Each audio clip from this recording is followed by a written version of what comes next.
the shadows they wander alone. Old ruins where fears have grown.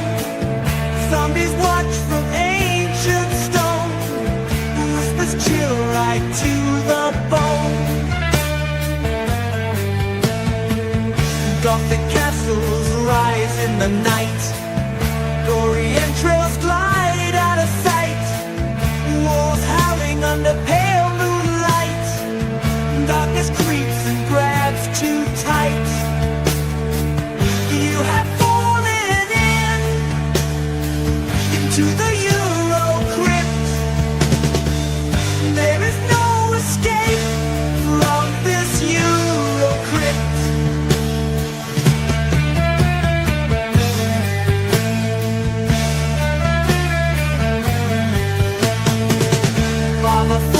Argento and more.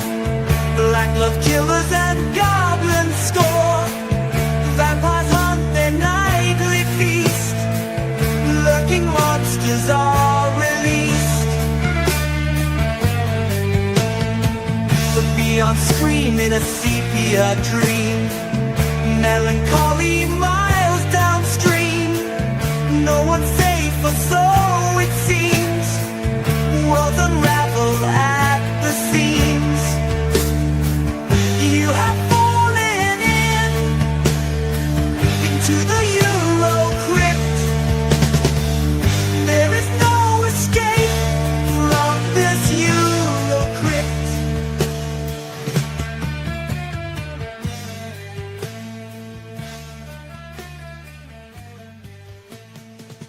You have fallen into the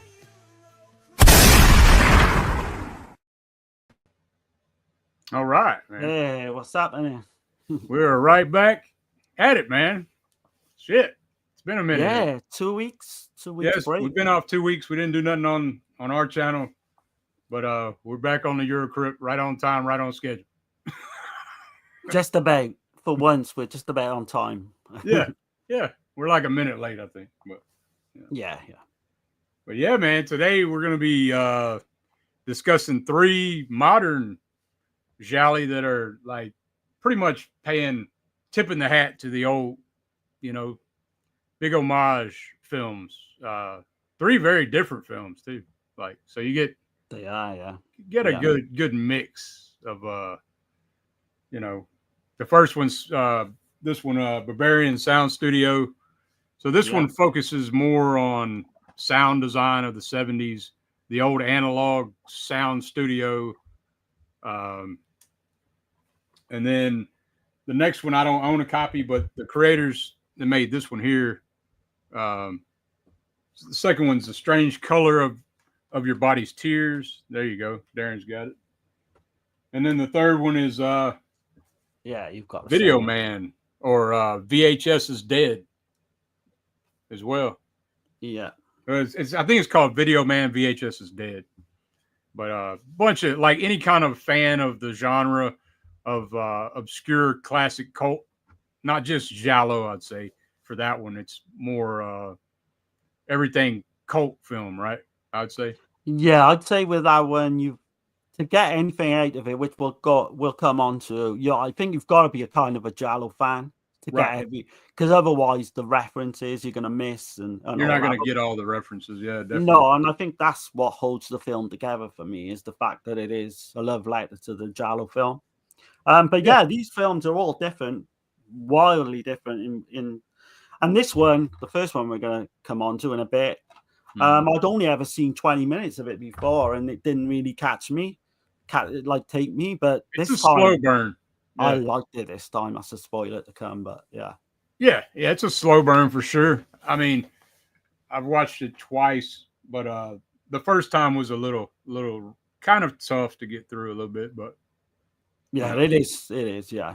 But once you start going back and checking it out again, you start seeing things a little different. It's like, well, anyway, I don't want to spoil anything. So. No, it's very ambiguous toward the end as well. They're all 3. Well, yeah, kind of. In a way, VideoMan's probably the most straightforward of the 3. But it does have its moments, though, with It green does. sequences and- Because you're like, Yeah. wait a minute, what the fuck's going on here? But you know, Oh yeah. let me see who's in here, man. We got a few Yeah. people watching us. What's going on? We got Corey in here, Wilkie's Movies and Music. What's up? What's going Hey, on? what's up, Corey? Good to see you in here, man. You got Gory Tiger. What's up? What's happening? Hey, man? what's up, man? And hello to the panel of pain from Mr. Hey, Texas himself. Texas. Yeah, happening, what's man? happening in Tex? Hope things are all good with you, man. Yeah, hopefully everything's going good for everybody on this Sunday evening, getting ready for the work week or getting ready for the next week.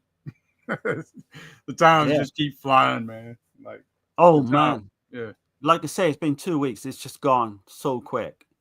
definitely. But I'm excited to talk about these three tonight. There's going to be a lot of talking points in them. I don't think we're going to like spoil anything, really, are we? I don't know what No, you've got we're not. in mind with your clips. You know, you could definitely show some spoilers and just prepare. I have 3 clips. I have 1 clip for each film, but I'm not showing spoilers, and and I don't think we need to spoil. But like at the same time, like if you wanted to jump in these films, like I don't know, I think kind of like you might not appreciate them as much, like if you haven't seen a lot of Giallo, you know. I think so. I think all 3. You're not gonna, unless you're a Giallo fan, I doubt if you're gonna enjoy any of them. Right. You're gonna be like, what the hell is that about? And, you know, but yeah, definitely. I think they were done for Giallo fans, pretty much. And Tex says he's doing good. Good deal, man. Hey, good. That's good to hear, man. Oh yeah. Well, man, how you want to crank this off? You want to just jump into the thing? You want me to show a clip for the first one? Berberian Sound Studio. Yeah, give people a taste of it. Yeah, sure. Kind of show you a little bit of what's going on. You know, like the way I put it together. There's no spoiler. I don't think you can spoil that film anyway. Really. No, I don't think you can. No. Definitely can't spoil A Strange Color. Shit. But oh shit, we'll come into that, man. Right. But yeah, man, if appreciate everybody that's watching, man. If you're watching in the future and you're watching now, you know, do the thing. And I guess before we get this thing cranked off, I have an important message for everybody. All right. So here we go.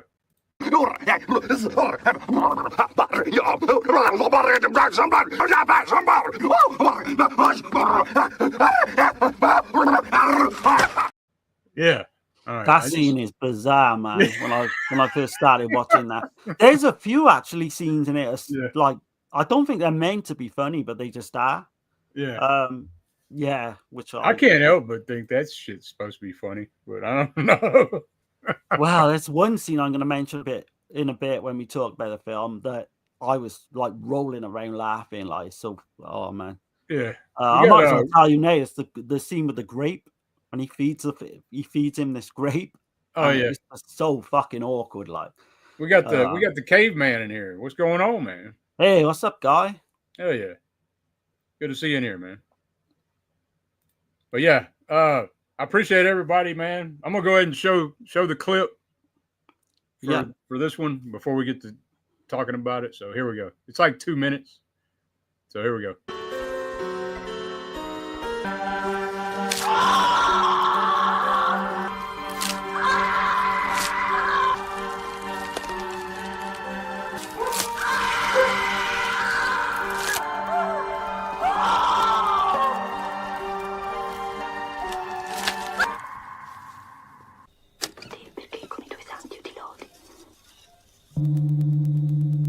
Anima di Cristo, santificami col sangue di Cristo.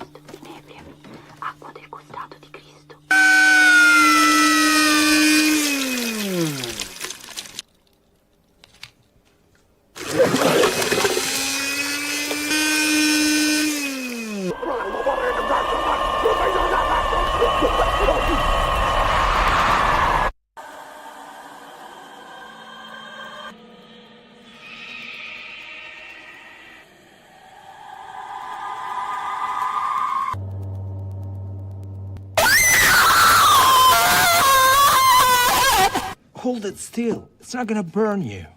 Try to be more deliberate.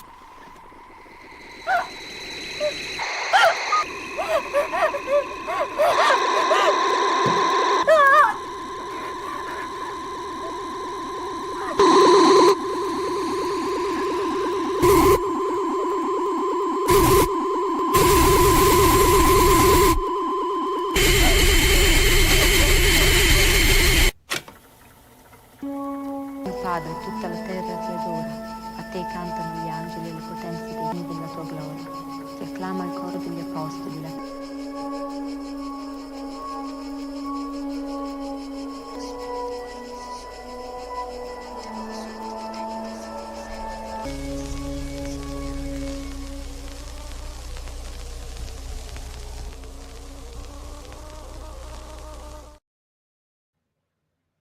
All right. And I imagine everybody's like, what in the absolute fuck is happening? I know, yeah.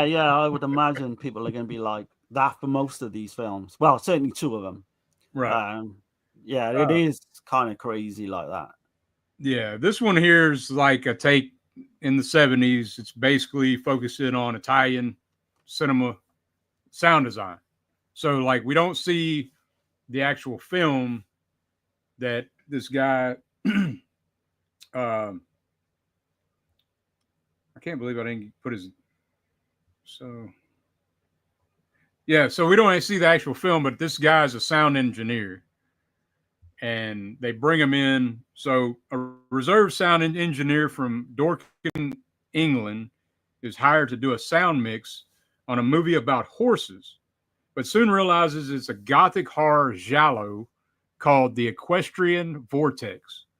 Far from the gentle documentaries he's used to, he's told to create sounds of brutal torture and murder using vegetables for stabbing sounds and broken limbs for the film, while obsessively immersed to the state of madness.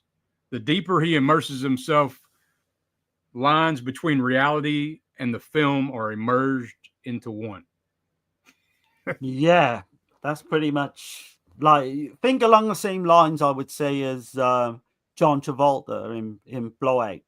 He's kind of the same engineer guy. Yeah, it must have been like an influence, I was thinking, the Brian De Palma film on this one for sure.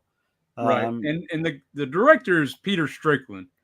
He's a British filmmaker, but he's half English and half Greek, is what he says. But so he made a short film of the same name, and then I guess decided to make a feature. But this was his second film. His first film was Catalan Varga. Right. And a completely different film. Everything's outside. It's like got these like rural settings, I believe. I haven't seen the film, but I know a little bit about it. That was made in 2009. And then another film, In Fabric, which I haven't seen, that he did in 2018. I think that's a comedy horror, if I'm right. I believe it. Yeah, I think it's got giallo elements, but I'm not sure. I did open it one night ready to watch, and I just didn't get around to it. I was kind of tired or whatever, but I'll definitely give it a go now after seeing this one.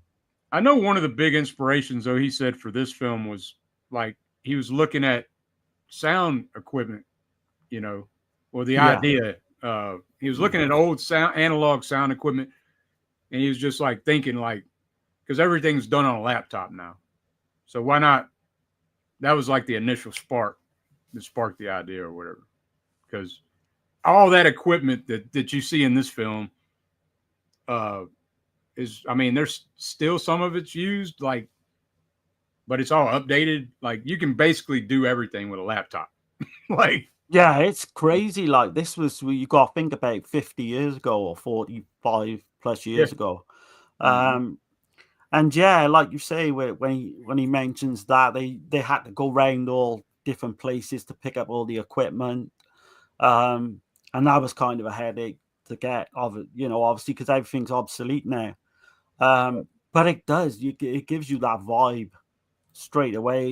It feels authentic to me because they had to create like this studio inside a studio in England of all places as well. because I think they wanted to originally do the film in Hungary, and then they were going to do it in Italy, like where Right. it's staged But in Rome. With the economy in Hungary like just collapsed, right? Right. Yeah. Yeah. Yeah. So they ended up doing it in the In UK, London, right? yeah, yeah, and in England. London. I think it's in Surrey, in London, but yeah, Okay. yeah. But it takes place in Italy, and so when he gets there, this guy's used to making like sweet, gentle documentary films, sound mixing for that kind of shit. But then they bring him into this brutal gothic giallo type film, like there's like witches and shit, and It's almost like a Suspiria type film, right, from that's what I get what you can from it. gather. Yeah. But is Suspiria a Giallo? That'll come up later on in one of the Oh films. yeah. There's a nice little argument for that. It's been Yeah, going oh on yeah, for between the fans forever, right? and So will continue to go on forever, I think. yeah. Uh, but yeah, you got Toby Jones. He plays Gilderoy. Um, and he's quite well known. I think he played Truman Capote in a Great film. actor. Great Oh, actor. absolutely fucking outstanding in this role as well. I think I've seen him in The Girl where he plays Alfred Hitchcock. That But I makes actually, sense.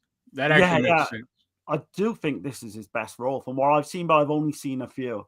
And So I you can't, noticed his cover, right? yeah, yeah, I yeah. mean, it's a straight takeoff of what Four Flies, right?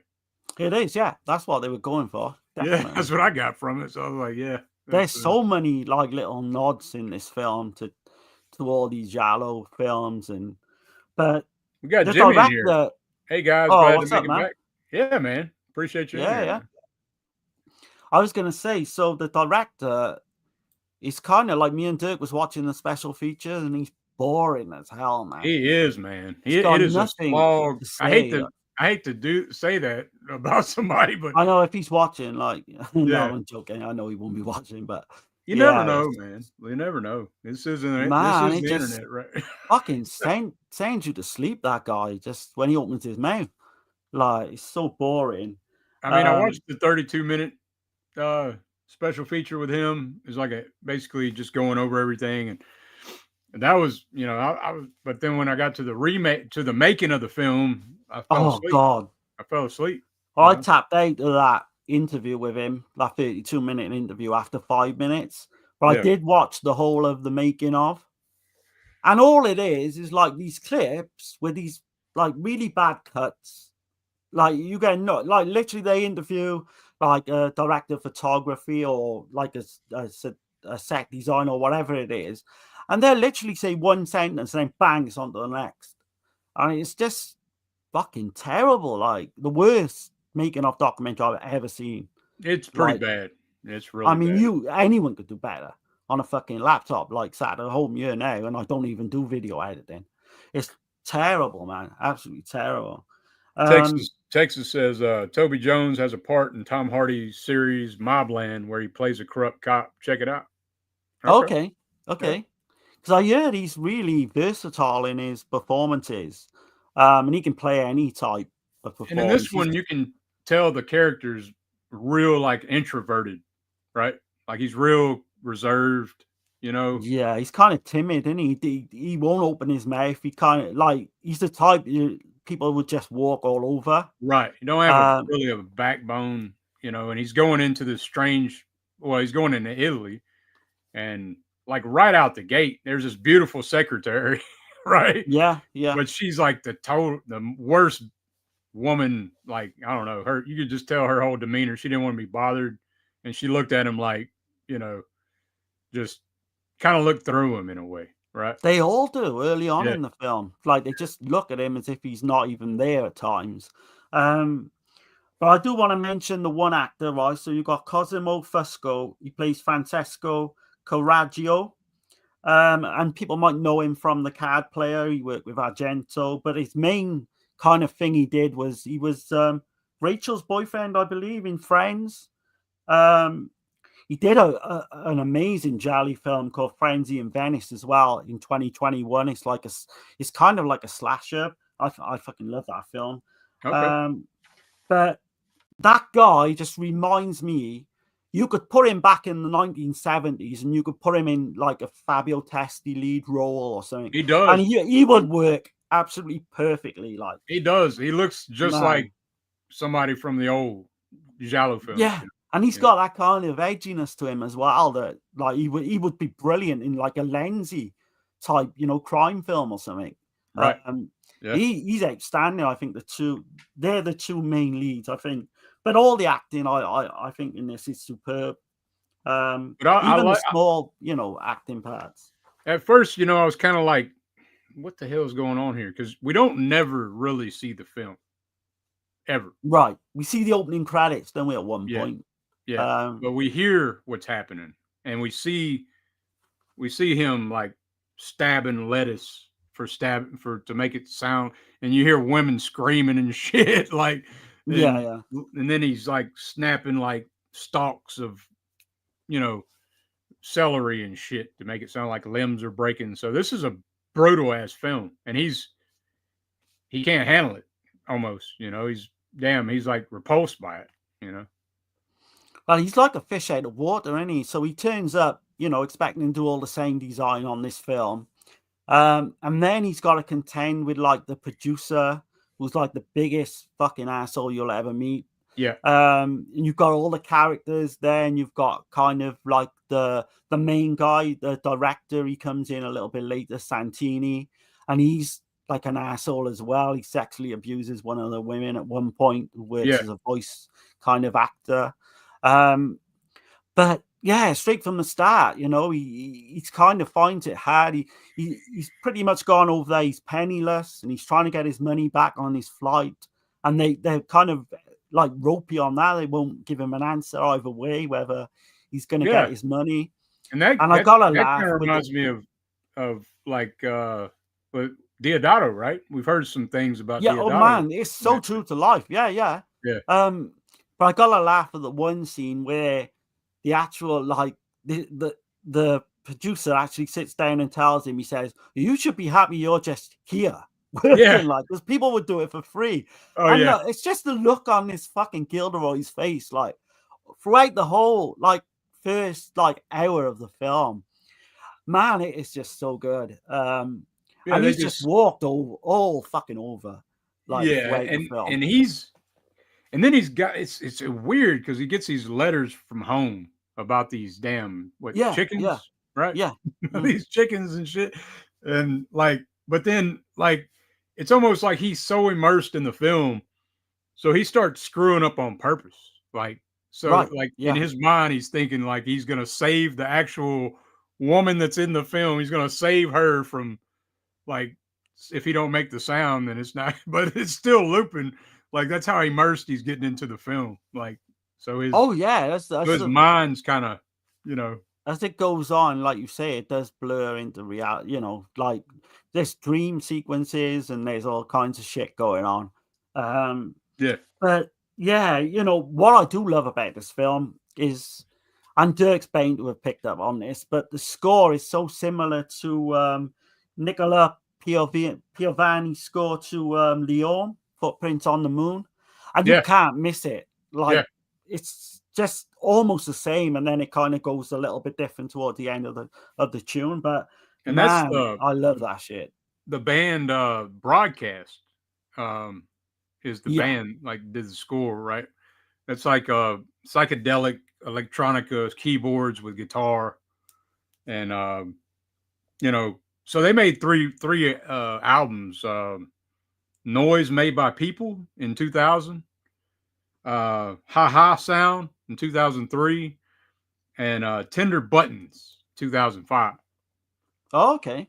So they were known for like genre films as well. I think they maybe done like horror films in the past too as well. I was reading too, like, that they started in 95.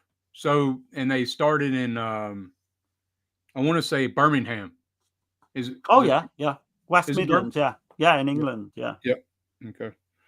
The one woman who did work on the same track is called Trish Keenan, and she unfortunately died on the 14th of January 2011. So So she must have done this film, you know, before, literally died before it came out. She was just 42 years of age, which is kind of sad. Yeah. But yeah, in terms of like the storyline, there's not much to it, because Yeah. what he's trying to do, like you say, they're making this Suspiria type film. You've got Sylvia, she's one of the voice kind of actresses. And she kind of befriends him at one point because he literally can't speak a word of Italian. And like all the way through the film, like they're talking Italian behind his back and he's not knowing what they're saying. You can see the puzzled look on his face to make him even more kind of disorientated with what's going on. His only kind of cling to reality is that those letters from his mother, like Dirk just mentioned. Apart from that, he's really got nothing and no one else. Yeah, he's like trapped in this studio, like yeah, like a prison with this complete fucking asshole of a producer, and the director. Yeah. And the director, everyone kind of in the, apart from like Sylvia and a couple of the voiceover women, are complete fucking assholes to him. The secretary won't give him a time of day. She won't even look at him at one point. Yeah. And he just kind of just carries on like as if nothing, you know, he's there the next day and he's just doing his job. And but he just keeps getting beaten down by his fucking producer and director for the whole film. So where I was thinking at one point he's just gonna absolutely like flip and maybe kill a lot of them. I was thinking the same. Yeah, I was thinking the same. I know. So like the big one of the big themes on the film is the culture clash, right? Yeah. You definitely see that what we're talking about. But then, he was so the director said he was influenced by the editing of, I can't really pronounce the name. It's Uraj Hers, and it's a film called The Cremator in 1969. Oh, okay, I'm not used to that one.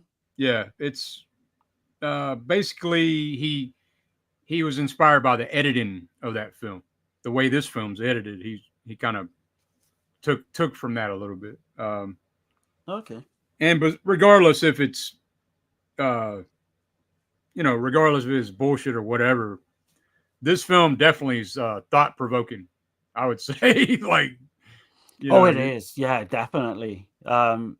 It's gonna make you think. It's not one you can just put on in the background. You've got to take, like every detail in the film is superb. Like they don't leave nothing. I wouldn't say that this is a horror film.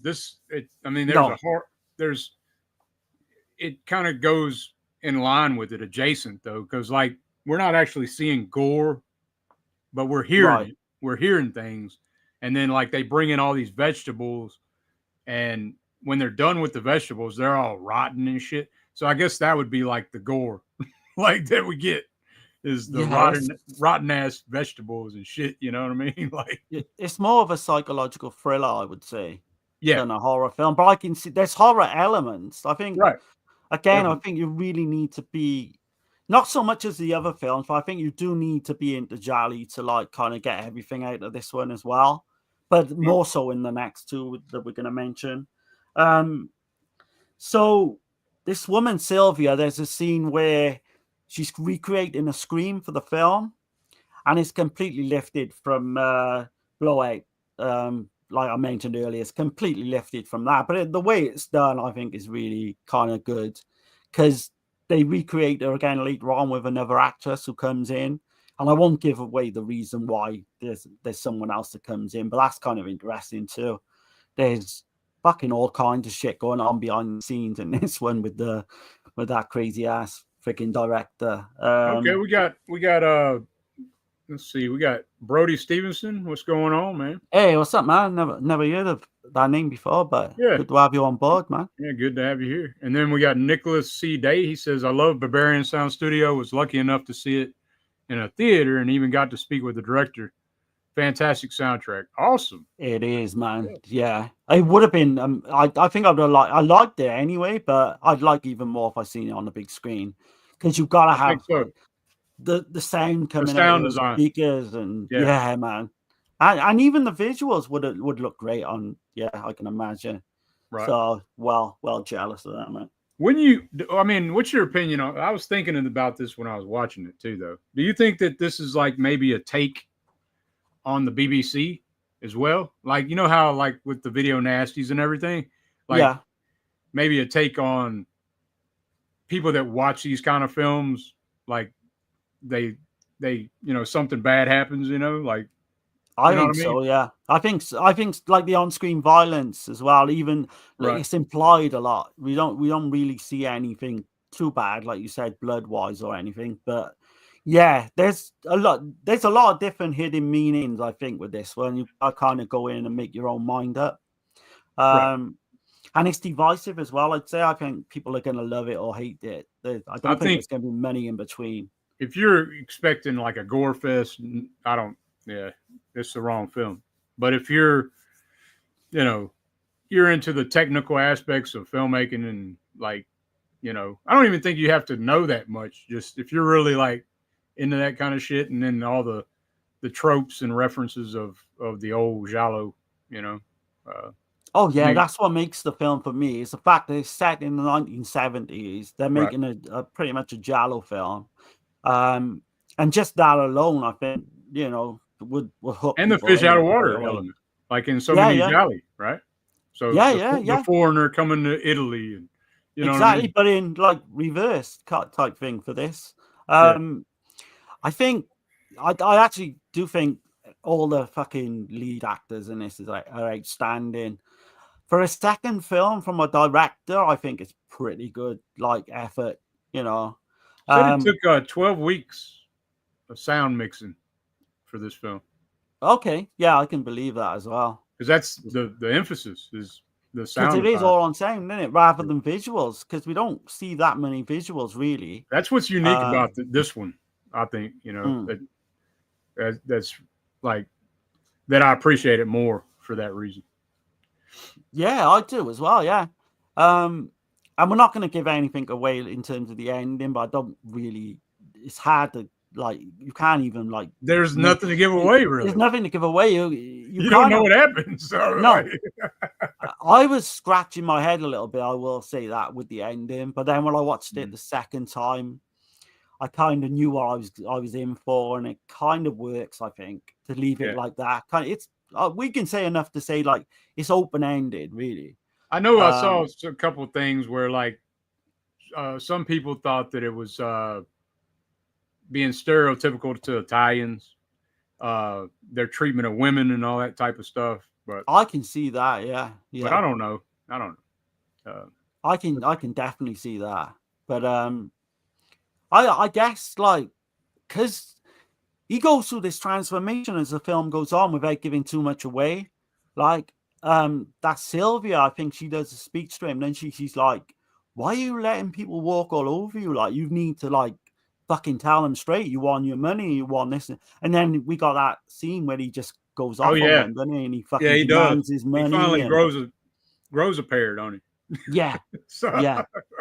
But there's comedic elements in this as well. Like I was gonna make, like I mentioned earlier at the Dirk, there's a scene where the fucking director feeds him this grape, and you've just got to see it, man. It's so awkward that like I was just rolling around laughing when I seen that first time. And even the second time, it still holds up. It still makes me laugh. But there's hidden bits of comedy in there, yeah, but it's like dark comedy. definitely. But yeah, it's I don't know. I really like this one. I do I too. am gonna bit of a spoiler, but this was my favorite out the three Okay, tonight. okay. I see Lawrence just got a message. Yeah, we got Nicholas too, though. He says, Okay. I think you hit a nail on the head with the Video Nasties reference. I remember Strickland talking about the power of violent images and how he wanted to subvert that. Okay, awesome. Yeah, Yeah, there's definitely something to that. I think Yeah. so, man. And then the guy being, you know, from England as well. So I Yeah, don't know. this the British Institute had something to do with the filmmaking as well. Because I Okay. know they Fright Fest in London as well. They do this big festival. I think it was premiered there too in 2012 in When, August. So we yeah. got Lauren in here, man. Visited by Hey, Voice what's of up, the Lauren? Network. He says modern Giallo all have a major hurdle language and acting has evolved since the late 60s, 70s. People just don't present the same. Recapturing the aesthetic without resorting to parody is hard. Yeah. It really is, and we're going to find that out. I think, in all Yeah. I three mean, films, none of these can match the old aesthetic, but I do appreciate the love. I mean, you see the love from these people. That's the main thing to draw, out of Yeah. these is the love and the passion that comes out of it. But in terms of, like Lorne said, it's almost There's impossible. no way to recapture that. No. I mean, if you want to say something like Dress to Kill, I think gives it a good go to recapture. I know that wasn't a big time difference, really. No. 1980, but something like that, I would say, gives it as close as you can. Right. And you've got American Gialli as well that come out similar, around the late 70s. But he's right. Like, so that one, is it Maniac Driver? I think. Oh, that's the Hong Kong one, yeah. So, is it? I think it's Hong Kong, yeah. Okay. I thought it was, okay, I'm not sure. I know it's like an Asian country. Yeah. But it's, I mean, you see what they're going for, but it's still doesn't, they can't get it, they can't get that same time frame. I know you're probably going to disagree with me, but there's one in 1978, The Eyes of Laura Mars. I think that gives it a good go to capture. I'm not a fan of that one. I know people. I know. I'm surprised. I know a lot of people like that movie, but it's very predictable. It was for me anyway. But I don't know. I love that film. John Carpenter wrote that as well. But Jimmy says, I know it's not really part of the discussion in terms of modern Giallo films, but I couldn't believe that Alice Sweet Alice wasn't an Italian Giallo. It is. Yeah. I class it as probably the best. Well, it is the best. It's not an Italian Giallo, but yeah. But I think Dress to Kill comes close, but I would say Alice Sweet Alice, which we did do a video going back a while back. If you want to check that out. Alice Sweet Alice, you can't help but think of Don't Look Now, and do you know what I mean? And then you got Phenomena, which we've done recently, which is kind of like with them two films as well. Right. And Nicholas says British Independent Awards gave Berberian Sound Studio a ton of awards. It beat Sightseers for best film. Yeah, awesome. It did. Yeah. Toby Jones won awards as well for his performance. So crazy. He says 7 felt like a stab at American Giallo. But he's laughing. I can see that. I can see it kind of like Basic Instinct you got as well. I'm guessing you could call There's that. Definitely that opening kill for sure. Yeah, the ice pick kill is amazing. Yeah. There's a few. Not so much recently though, like you just said. I do like we'll mention on the next film, but I do like Amir a lot. I think that kind of the Neon Demon is another one. I do although they don't fully capture the essence of a Giallo, they're close, I would say. I haven't seen Amir, but I have seen the next one we're going to talk about, and holy shit, visually, I know that a lot of it's really new techniques, and but man, it's dripping with Giallo to me. I mean, that's gonna be an interesting discussion, that one, and because you like that one, I know, because you told me you will love Amir. Okay. Honestly, I think you'll love Amir. Chris says, even in all, you gents look great in those shirts, rocking it. Appreciate you, man. Yeah, what's up, man? Yeah. And then we got Lawrence. I've always considered Bloodlink 83 as what the Giallo should have mutated into. That's Alberto Di Martino. I've always wanted to see that, never got around to it. I haven't seen it. But I will definitely check that out now. Lawrence mentioned it again. Let's see. Amir is great. Okay. It is. I have to give it a go. Helene Catet and Bruno Forzani are insanely talented visual. I absolutely agree. Yeah, we're going to mention them, in the next one. But they're married. They were a married couple as well, which I didn't realize. Yeah, man. I had actually seen this one first. The Let the Corpses Tan. I want to see that one. I've never bought it though.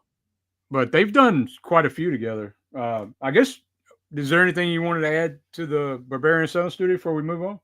So I'm just looking at my notes now. Yeah, only to say that, on about that hour mark of the film, it completely takes a different turn of direction, and I really enjoyed that part. And that's all we'll go into. We won't say too much after that. But no, man, I think it's a solid, very solid, like second film for a director. I think so. I haven't seen the first one, but Yeah, I don't know whether it will want it's not something you want to throw on. You're not going to watch that every year or two. Yeah, you're not going to watch that every 6 months, you say, right? No. But one thing I'll say that the director did mention, though, like he said that that the Italian scores were like avant-garde, high art composers. Yeah. And like they would do these Giallo films, that were like very low. A lot of them were low budget, but they have these amazing, beautiful scores. So that was another emphasis on making this film as well. And I think he mentioned, or he was, I think, referring to Morricone as well, was this big, fucking huge kind of, and then he was just doing really low budget, like you say. There's films like so in a way, on the Moon. In a way, you can emulate the sound, I think, more than you can the visual. Yeah, I still come away when I see some of these, like Who Saw Her Die and some of the lesser known Giallos in the 70s, and you hear the same tracks, and I'm like, fuck me, man, it doesn't get any better. And then Goblin obviously took it to the next level. I think this score, though, like if you played it like and didn't know nothing about it, you'd love it. I think, yeah. That's what I'm saying. Like the sound, that's maybe why he went for this angle more so versus the visual. Like, you know what I mean? Yeah, I know completely. Yeah. The title of the film, Berberian Sound Studio, so that references Kathy Berberian, the American soprano singer. She was married to composer Luciano Berio, a pioneer in like electronic music. That was kind of interesting. It's shot in like 35mm, which I was surprised. And there is a scene like where the UFO scenes become quite famous, where he does the sound of a UFO just using a light bulb, and that is pretty damn. Seeing that is fucking cool as fuck. It is cool as hell. Yeah. And they're all like enamored because the power went out and shit, right? They actually shot that, I think, with candlelight. Just to get it, authentic looking, and it does. It is a great scene. I would say all people, fans of the genre, definitely need to check this one out, though. I would say. I do, yeah. And hopefully this is going to be as good, or maybe even better. But yeah, it makes me want to dig into some of his other stuff for sure. We're definitely doing Fabric at one stage if you want.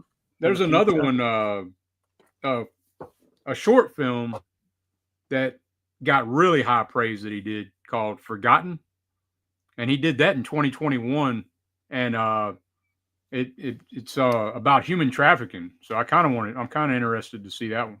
But okay. It got high praise. It's like, I think it's like almost a 10 on IMDb. Like, I was like, holy shit.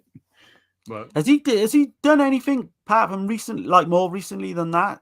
Because I'm surprised that he didn't go on to like really big things after this. He did another one called The Duke of Burgundy. That one's supposed to be good. In 2014. Yeah, that's like 2 years later. And that one I hear, even though it's not a horror film or anything like that, but it's kind of got touches of Giallo. There's kind of Giallo nods even in that one. So that's another one we could do at one point. Let's see. Let the Corpses Tan is insane. It is, man. It's like a Western, but it's got the Giallo vibe as well mixed with it, and it's set in the desert, and like there's it's surreal. Like those we'll get into it here in a second. Chris says the Neon Demon is very good to me. What did you do to her? We ate her. Yeah, that film's amazing. I think we need to do that as well at some point. Yeah, I Yeah. appreciate that film too. Oh, I love that. Panel of film. Pain, we got Justin Marino in here. What's going on, man? Hey, what's up, man? And we got Nicholas Day, Stelvio Cipriani made some bombs. Yeah, he did. Very Absolutely. underrated composer. Yeah. Very, very Yeah. underrated. Yeah. Just got Splintered Visions in the book on Fulci. Yeah. Hell yeah. That book's amazing, man. That'll take you a bit of time to read that. The band broadcast basically apes Stelvio Cipriani for Berberian Sound Studio. I can see that. Yeah, definitely got that type of like sound. Duke of Burgundy is intense, gents. Totally worth a watch. Okay. Yeah.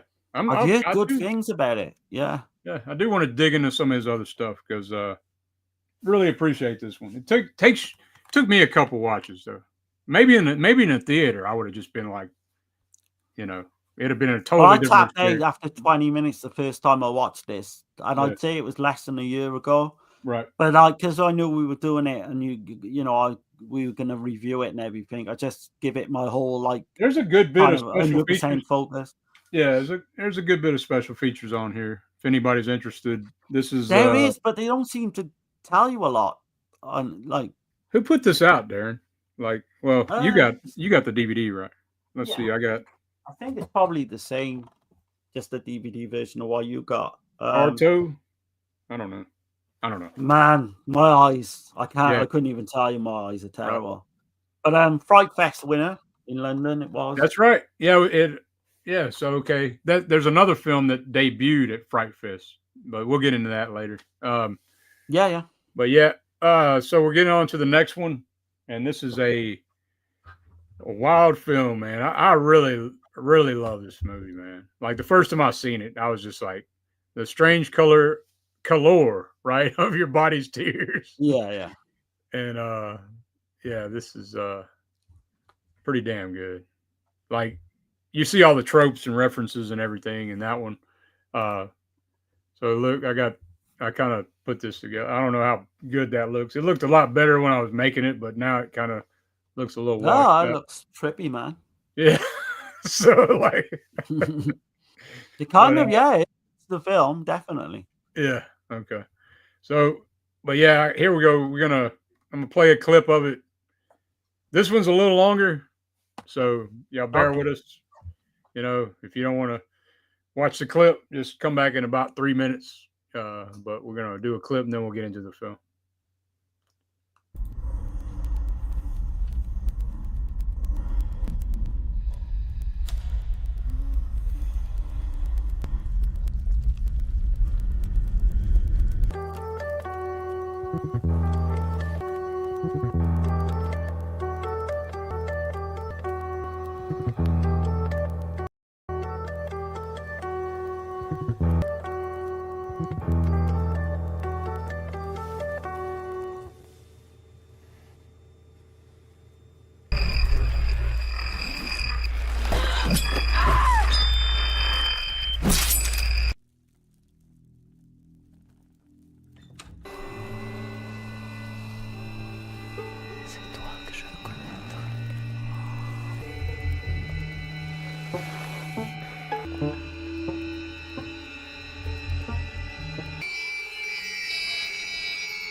Yeah, man. Man, this one could divide people, I think. Yeah, I think so. I've heard some bad things, but you know, I don't care. Like, man, I like what I like, right? So I watched it the first time a couple of weeks ago, and I was like completely down the middle. I didn't like it, didn't hate it. I went yeah, back over the weekend, watched it again, and I kind of slightly warmed to it a bit more now. right. It's the equivalent of kind of like eating magic mushrooms and watching a Giallo film at the same time. It's completely crazy. It doesn't hold up either. Like it just goes for it from the start, and it just keeps on going, like getting even more weirder, and like the way it goes on. The soundtrack is amazing, I gotta say. Like Yeah, all the old songs from the Giallo films of the 70s. yeah, So Sweet, So Perverse, the song come on for that, and I'm like, yeah, that's my thing, man. right. But yeah, I don't know if you want to. We kind of talked about the directors a little bit, didn't we? Yeah, well, Um, it's you know, Helene Catet and Bruno Forzani, and they're from Belgium, I believe, right? Brussels. yeah, Brussels in Uh, Belgium, yeah. husband and wife from Brussels, Belgium, and this premiered at the Locarno Film Festival in 2013. Got a theatrical release in Belgium, France, and Luxembourg. Got a limited U.S. release at the from Strand releasing in 2014. Um, but yeah, they've done other films. Amir back in 2009. Let the Corpses Tan, which I just showed a minute ago. They did that in 2017. Reflection in a Dead Diamond, which I haven't seen that, but Oh, that sounds and interesting. that's I think 2025. They just did that, and they got one to be announced. Don't know when it's coming out, but it's an animated film called Darlin', so that'll be interesting. Uh, but yeah, these are like what I get from it. You know, there is kind of like the movie starts out. There is kind of a narrative to begin with. Oh yeah, There's a but yeah, husband coming home. He's coming home he's a businessman. Um, Dan is his name. Dan is returning home, finds his wife, Edwidge, of all people. She's missing in this right. apartment building. And this old, like, very Italian looking apartment building, right? Like, Oh yeah. I mean, everything's just lush. All the background settings and, uh, you know, the set designs is just dripping Italian cinema. So, But he's in the film. He's got like a really good job, hasn't he? He's like a wealthy. His wife doesn't have to work or anything like that. right. And Mhm. he comes from like a wealthy background or what have you. So Um, he begins like he can't find his wife or whatever, so he starts questioning all the other residents of the apartment, and then he starts to learn their secrets, and then that's when the film turns into something else, and it's like, oh man, there's it's like just, S&M fucking references. yeah, Giallo film, like the violence as well, like you've seen in those clips. yeah, With ladies' and body it's parts. crazy, like Oh man, everything's discombobulated, right? Like but yeah. I appreciate it for that. I feel like in a way, it's almost like these people to me. This is how kind of my interpretation of the film is like these people are like he's just now discovering Giallo or something. and it's like entering his core of his body. That's Right. how I kind of interpreted the film. And then like you're looking through this, there's one part where they're flipping through a like photo album, right? All Yeah. these different women, but it's weird. It's got like this spider web kind of thing over each picture. So it's like there's things to play with your mind throughout. You're questioning every damn thing, and I love that shit. It's You very just don't know from scene to scene, right? You yeah, don't know. It's kind of all done in flashbacks and dreams. And nightmares, surreal. yeah, Yeah, it's kind of hard to work out which is which. And that's kind of what got me kind of disorientated the first time I saw it. yeah. Um, it's very arty, you know, it's It's a informative. sensory. I would say this is it's an experience. It's a sensory overload, is what I would say about this It's film. Like, fucking too much, I think. For me, like it okay, goes too arty. But I was gonna right, say it, even though that narrative is there, he's trying to find his wife, and he talks to all these like members of living in this apartment building. It does go kind of incoherent at times. It really does. oh yeah, Like certainly towards the end, I'm like, what the fuck's going on, man? I've and seen it it's a couple almost of like the times. character changes too, right? Yeah, yeah, yeah. So It's there's an inspector that's in the film as well, and it switches back and forth from the inspector to Dan. Uh, but he's investigating too, so you're like, but yeah, it does like some really cool still shot slow cap. I don't really know what you call that, but I don't know how many lenses are used in this film, and like they're using like gels and they're using all these old tricks from like Mario Bava, I would say, and a mixture of Argento, mixture of probably all of them, but it then is. also Yeah. with brand new techniques as well. You I know? think they did over 400 shots just for this film alone, which is Yeah, kind of crazy.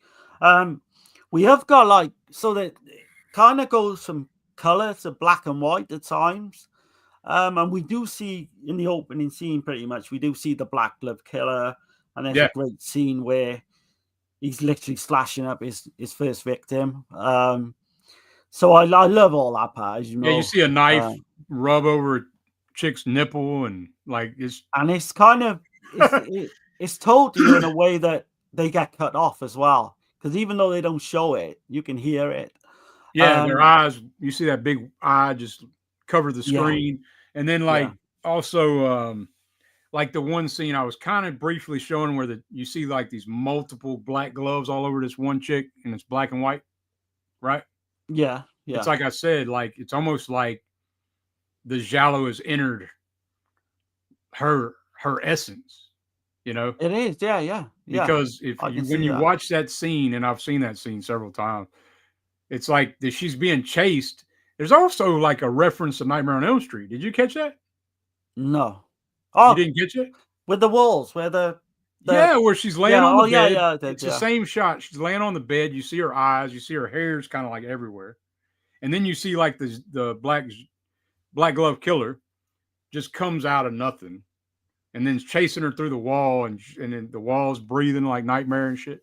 But Yeah, yeah, yeah. I think maybe that's a that stretch, does. but I don't know. No, no, I can see that for But in sure. a way, I was kind of Um, interpreting it like maybe because Freddy wears a fedora. Maybe it was saying that Wes Craven took the fedora from the Giallo. You know, it's possible. there's so Anything's many. I possible. know I'm kind of going all over the place now, but I don't know. Uh, But it's so crazy because like you guess because the detective early on thinks that he's probably killed his wife.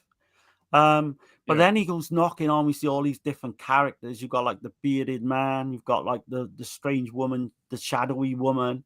And it all centers around like a character called Laura towards the end of the film as well. And the number 7 comes to play. and the number Um, 7 is also an L yeah.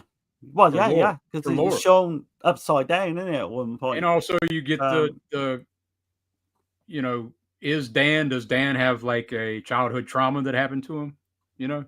Because you see this boy at one point, he's looking at this girl, this older teenage girl, I think, and she's like got blood coming from her thigh, mm. but you don't really know what that's all about. when he goes through the door and all that, like. But Lauren's got a good point. He says, imagine if Natural Born Killers era Oliver Stone made a Giallo, it would be like this, except coherent. Yeah, Yeah, I can see but I that as do, well. I do appreciate that this one. I'm glad that it's not. I'm glad that it's kind of like create your own narrative. Like I don't know. It's completely crazy, and I'll just put it into context how crazy this film is. There's a scene with this guy, with this man, and he's with his wife, I believe. Yeah. And he starts pretty much drawing a hole in the ceiling. And then he got like, it's so weird. And he ends up going up in the ceiling where he's being like tortured by the killer. Right. And she's looking up through this hole. And I mean, I'm not doing the scene any justice by the way I'm saying it, but it's so far out, man. I'm like, shit. There's one and then scene. She's listening to his fucking heartbeat as he goes across, like. Right. There's one scene that reminded me of House with the Laughing Windows, though. Like, it's just like little clips from all these different Giallo films, Oh, yeah. Well, correct, man. There's Haste by the Cemetery, Kill at the start very end. Yeah, right at the end of this one. And Nicholas says Strange Color is probably the best Giallo riff in modern movies. And from what I've seen, I think like it definitely captures at least the love and passion. Like, I just wish it was a bit more coherent, a bit like slowed down in places, because it's just like 100 miles an hour all the way. It is all the way through. It definitely is. You've got to watch this, I think, at least 3 or 4 times. It's very ambiguous, and it's meant to be like it's meant to not. They wanted this to be a sensory experience. They didn't want this to be a storyline. It's a very experimental. Yeah, visuals. Yeah, visuals and music. That's what you're watching. And these are experimental filmmakers. You see it in. I don't know how Amir is, but oh man, you love that. Is Amir more like a cohesive story and everything? Yeah, it's more. Okay. It's not 100 miles an hour like this one. Well, this one's a lot. I would say it's similar in a way to this one. There's not a real. Amir's not straightforward, mine by a long way. Don't get me wrong, but it's kind of, I find it an easier watch than this one. Yeah. But you've got all the like kind of tropes of you with the Giallo film. You've got the woman in red, and she's like this mysterious figure who he's kind of following at one point. So like the color red, obviously deep red. So many references. The Sergio Martino, like we just saw in that one clip. The Gastaldi, with the key and everything, like in you have a Strange Vice of Mrs. Ward. Strange Vice, and then Torso even. Yeah, your voice is a lot room as well. Because doesn't he gets sent flowers at one point, and there's that message on the flowers is very similar to Strange Vice of Mrs. Ward. Did you pick up on that? You probably did. Yeah, I mean, there's a ton of them throughout the film. That's why I said that like, I think fans of the genre will. I mean, I can't speak for everybody, but for me, I love the shit out of it. I love this movie. I really do, and it don't have to make sense to me. I'm good with that. I liked it. I wouldn't go as far as to say I love it, but it's definitely room for like. In the future, but like more watches, I might even like it better. Right. I don't know how many times you see it. A couple of times, yeah. Oh, I've seen this movie at least 5 times. That's probably why then, because I'm thinking you got to see it. It gets better every time for me. 3 or 4 times before you can even work out like the ending or what's going on. Because that little boy has got, like you say, is he? I think it's Dan. Yeah. Because there's a scene without giving too much away, where something happens to this little boy and then it completely turns into Dan. You can't give nothing away with this movie. No. Well, I don't even know. That's a good thing about it. I don't even know what's fucking gone on the last half of this film anyway. And is at the end, like, well, close to the end, is the old lady his wife? Like what the hell's going on? Did he go through some kind of time portal? Yeah, you've got the woman, like obviously she's a lot younger, and we see the young boy, and he's looking at her, and she's bleeding from between the legs, and that's kind Yeah. of like the last thing, and you're thinking there's got to be some meaning There's behind that. also Like, Yeah, and yeah, there's another scene with the little boy where he's looking at he's starting to look at like porno magazines, right? porno magazine, and And he it's got the starts, same kind of and he's like image. shocked. Like Yeah, he's yeah. like, yeah. So Oh yeah, this one's really hard to like keep up with, to be honest. But right. I just think if you go in, like obviously people have not seen this watching this now, and you go in prepared, like to like you're just gonna see visuals, great sound. Don't even think too much about the storyline or the No. narrative. And yeah, I think people are getting a kick out of this. Definitely, again, you need to be a Giallo fan though. I can't see your normal. You definitely average have to for kind this. of- Yeah. yeah. You definitely have to, I think. Because if not, you're just gonna be eye rolling probably the most of the time. And then people that have to have a straightforward story, not spoon fed, this is abstract as they come. Oh, And yeah, I love that shit personally, but that's just me. It's not for everybody. But no, I like the use of split screens as well. Like Yeah. we mentioned De Palma for the last film. That's Mhm. definitely like Sisters. I think he got the influence with this one. Right. Yeah, and just like you say, the style and the atmosphere is there throughout. The cinematographer is the star in this film, I would say. Yeah. So that's Manuel DeCas, and he's worked on like 22 different projects, a lot of short films. I mean, to me, it's a visual masterpiece of colors, strange, unique framing, still shots mixed with slow capture, many lenses used, gels, kaleidoscope imagery, psychedelic to the max. It is. Yeah. But his notable works would be Francois Ozon, Lamont. So some French films. Lamont Double is a film came out in 2017, and another one is By the Grace of God, came out in 2019. He also did Amir in 2009. Another one called Torpedo in 2012. He did a segment of ABCs of Death. O is for Orgasm. He did that segment in that. Another one called Mobile Home. Tasher Desh, The Land of Cards. 2012. Another Tripnotic type film.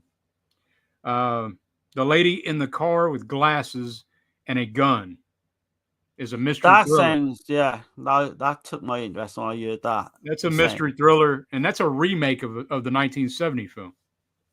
So, Okay, yeah. so I'm definitely going to seek out some more of his work, because the shit he does in this one, man, is a lot. It is wild, man. It's like Western form, though, right? But it's like Western and Giallo mixed together, and Let the Corpses Stand. I dig it. I dig the style a lot. Some of the scenes in this, though, there's a scene where he finds this tape recorder, and then this woman, is it his wife? We don't know. This saying how much like they kind of fucking hate him and all this, and you don't really know how that kind of ends. I don't think that shot though, where he goes into that one like mansion type home, right? And it's like red carpet, gold, yeah, and stuff like that. And that one chick's just sitting there in the dark. You can't see her, and she's like whispering all like cryptic, like that's some creepy shit. Like it is, I mean? She's like the strange kind of shadowy woman. Right. Yeah. You've got the Barbara character as well. We see early on in the film when she's like pretty much on the edge of a building. You don't know whether she's about to jump. And he ends up having awkward sex with her at one point, where and definitely strange voice of Mrs. Ward, where you've got the glass coming down. And that one shot where with the ice pick or the hairpin, hairpin is definitely a lizard and woman's skin. Oh yeah, there's 2 or 3 visuals of like lizard and a woman's skin. The psychedelic scenes and that I picked up on. Oh yeah, absolutely. Let's see. Hold on. Let me catch. We got Night Yeah, 9 in here. go on, man. Yeah. Says, hello, guys. Better late than never. Yeah, man. Always. Always. Ah, nice to have you in here, man. Yeah, appreciate you. And yeah, better late for anybody. If you're anybody's watching this in the future, y'all think about it.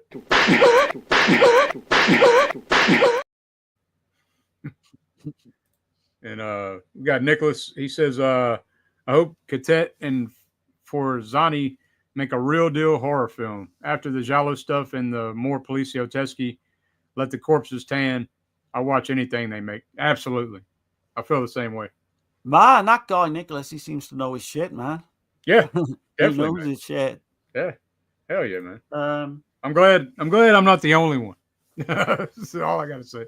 Because I know that it's probably 50-50, you know, anybody who watches these films from these. I would say, yeah. You know. I just wasn't expecting what I got from this one when I first come into it, because I'd only ever seen a mirror. Yeah. Because but- we were going to cover this on other podcasts we used to do, but we never got around to it.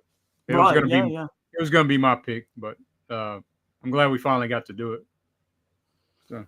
But the thing about this film as well, just looking through some of my notes, it was a passion project for obviously the husband and wife director. It was conceived 7 years before their debut, Amir, in 2009, and it took 9 years to come to fruition. But like what you said earlier, the art nouveau setting was inspired by the director's love of the architectural style, filmed in Brussels and Nancy, which was the kind of perfect backdrop for the film. Yeah, man. I'm just going through some of my notes now.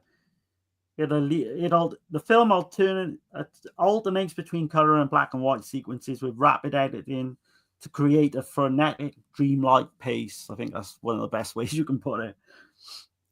Yeah. I mean, there's another one I want to check out of there. It's called The Yellow Room. So obviously they're fans. Oh, I've heard of that one, yeah.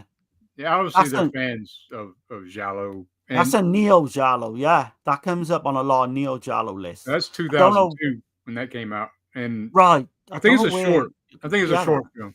But I'd still like to check it out. It's short, yeah. Yeah. I think it's another 2012 one, I think, if I remember rightly. I think that's 2002.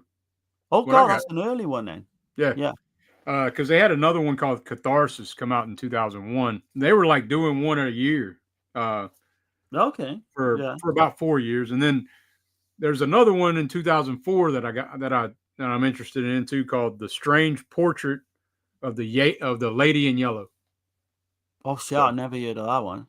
Right, and that came out in 2004. So but yeah, that's the best way we could go through the strange color of your body's tears.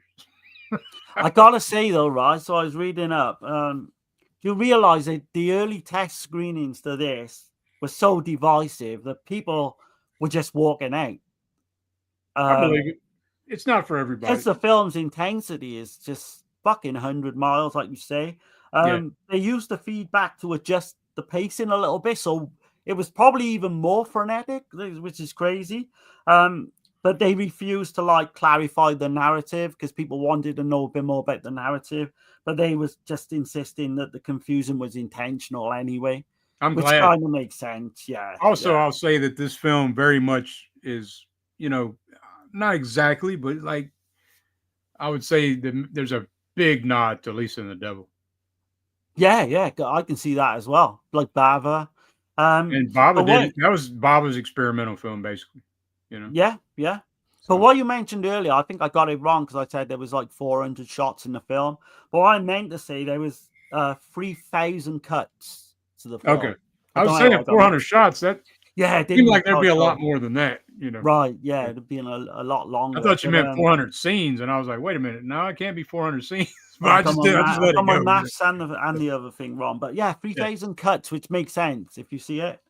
The editing is insane on this. It really is, and the imagery as well, because we see the imagery of a head wound and with a vagina. Yeah, it looks like a vagina. We can say that, can we?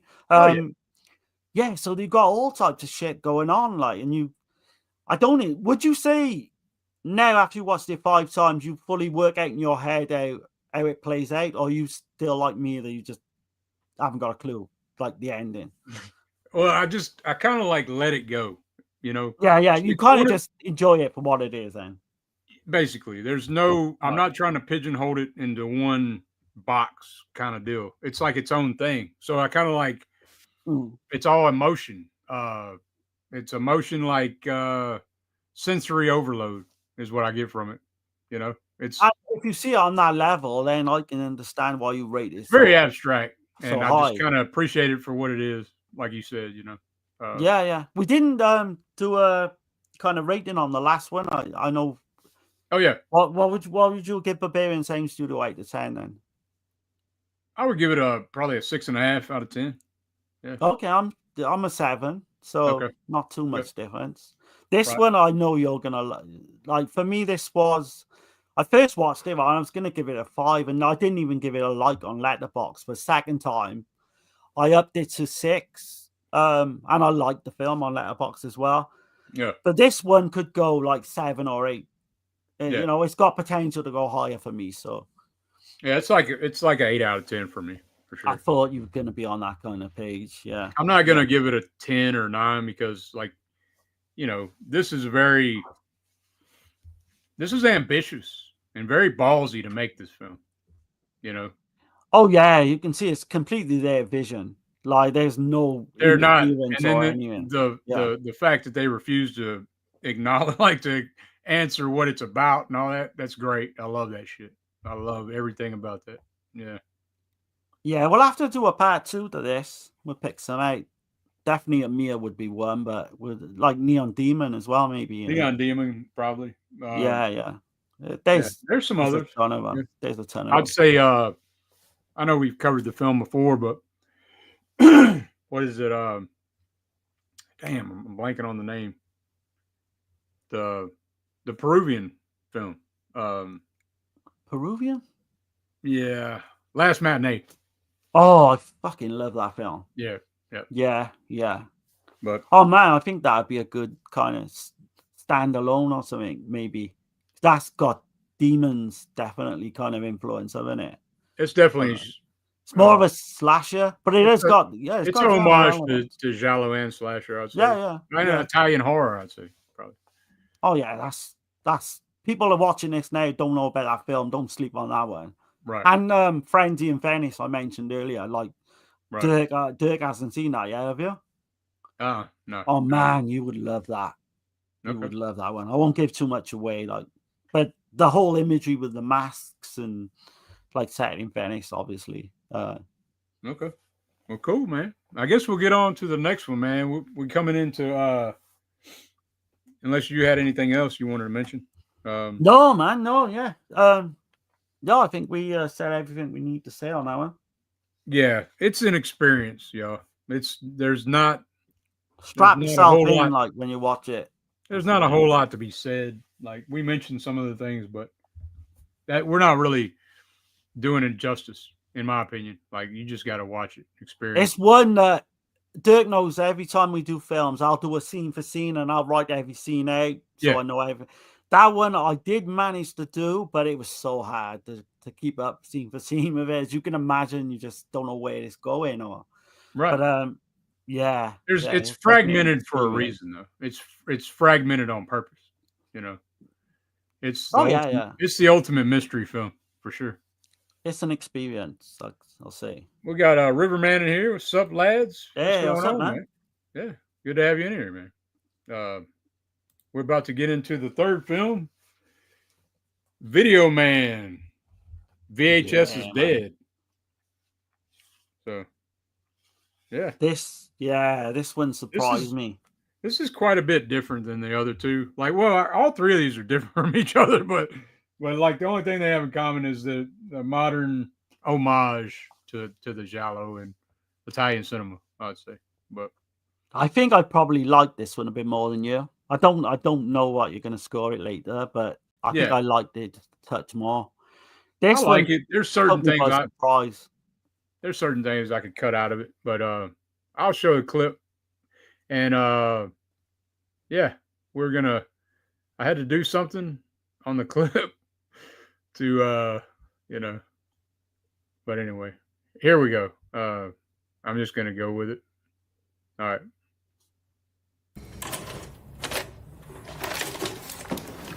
You want to see me fuck the gear stick?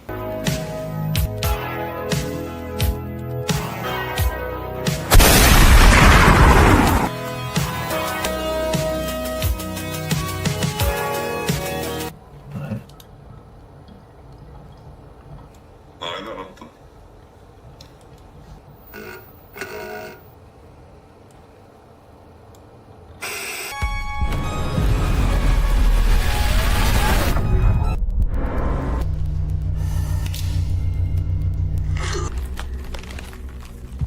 Det enda jag saknar med mitt ex, det var kaffe på sängen.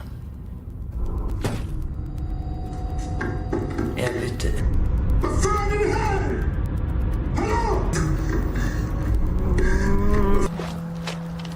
You're so pretty, documentary, but like before that, you've been for years. And it's sexy as fuck. Lindberg, då kan du börja snacka. Och då snackar vi inte DVD och Blu-ray. Snälla, det är ju som att säga att Fulci är bättre än Argento. Ja, men det är han ju också. What? Vad fan, Fulci har gjort kostymdramer, han har gjort sexkomedier, han har gjort westernfilmer, han har gjort actionfilmer, zombiefilmer, han har gjort giallofilmer. Han har fan gjort allt! Jaha. Vad fan har Argento gjort? Samma jävla film om och om. Han gör ju bara sina jävla giallofilmer. Så Suspiria är en giallo? Ja, verkligen. Enda skillnaden är att mördaren är en häxa istället för att vara en psykopat. Jag orkar inte. Du kan ju aldrig ha fel.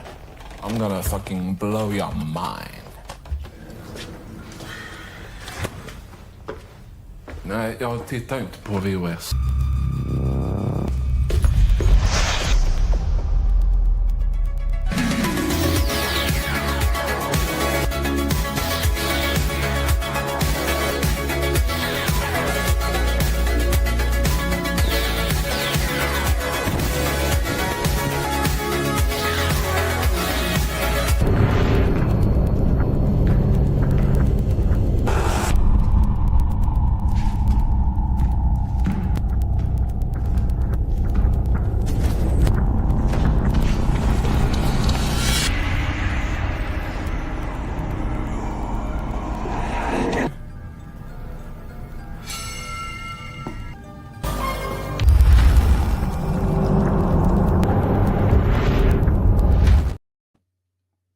All right. Well, I'm glad you didn't show the clip of Rosalba Neri. I was thinking from Slaughter Hotel. Yeah, I did show it, but like, well, I didn't show the clip, but I did had to, like, you've seen the projector, right? Behind the dude. Yeah. I had to blur it out.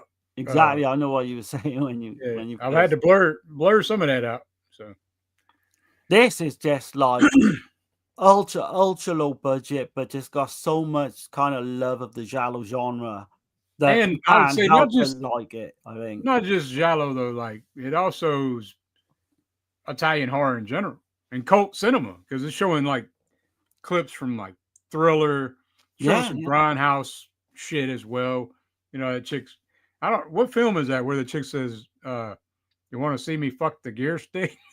I don't know. I was trying to work that one out as well. Right. Yeah, because some of the posters in the background are like, he got the killer must kill again. Some fucking awesome. Tombs of the Blind Dead. Yeah. There's some Spanish. I mean, just cult cinema in general, right? Oh yeah, this one, like, it's not. I can't recommend it to anyone if you don't like Giallo films again. But if you don't like really low budget films, you're not gonna like this. Yeah. But it's for love, just for the love of everything, you know, all things Italian, it's worth watching alone. Yeah, just cult cinema in general, I'd say, because I mean, I know most of it's, especially that argument. I had to put that argument in there, like between Fulci and Argento. I'm fucking team fucking Argento, as you know. Well, I'm agreeing with a Neo. I love Fulci. Yeah, we would have been those two characters that we would have been right. Because I mean, yeah, like he's right. Like Argento makes the same film over and over.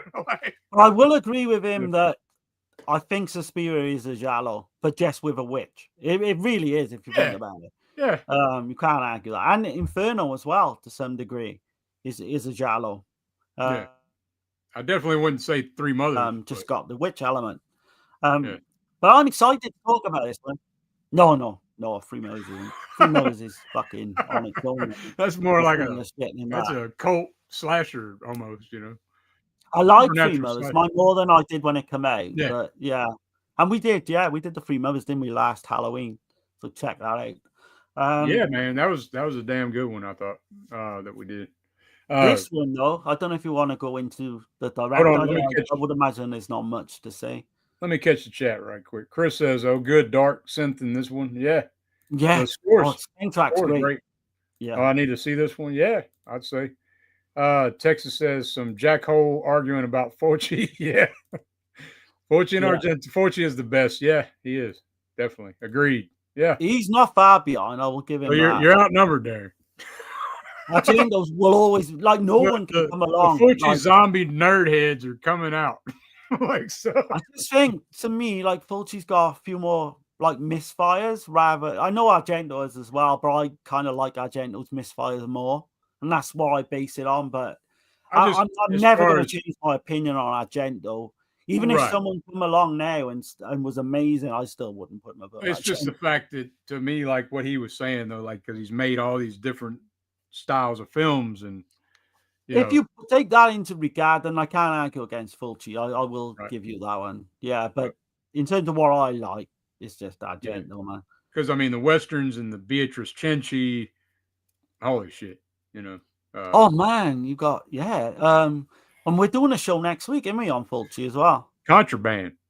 I know you're not a big fan of that one, but I am. Oh, I liked it. We did it on Dead End, didn't we, on Visited by Voices? But no, I liked it. I didn't hate it at all. I think I was like a 6 or whatever, but I don't know. Just some of his non-horror films I kind of find, even though Contrabando's got a lot of horror elements. Oh, definitely. And you got even his damn westerns do, But you've got the whole Manhattan Baby as well, kind of nod in this, which I liked. Yeah, because he brings over. We'll come into the story anyway in a minute. Right. Yeah, he comes over to his girl, like this girl he's seeing, or this woman he's seeing, and he brings Manhattan Baby, but she's got only like a Region 2 DVD player, so I thought that was kind of interesting and fun. There's also stuff like that, and also she's a big fan of Egyptian stuff. Egyptian stuff, 1980s as a decade she loves, and I think she's kind of into social media. But we can start off. We can go for the story anyway. We want to talk a little bit about the main 2 lead actors, who I think are outstanding. I don't know if you want to mention anything before, Dirk. I can mention the director. His name's Christian A. Soderstrom. Yeah, and he got this idea from a guy that owned a video store, and the guy hadn't been on vacation in 14 years, and also the guy like lost his wife, left him after 20 years, and but he asked him if he could film him for a year, just to get research to make this, because so the guy just was like really manic about his video store. So he was the character Neo in a way, like as far as like renting his tapes out, like he wanted to make sure like everything came back perfectly, and he was obsessed with everything, with all his videotapes.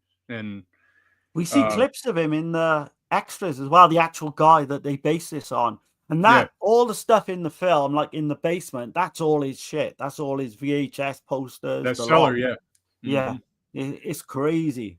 Crazy.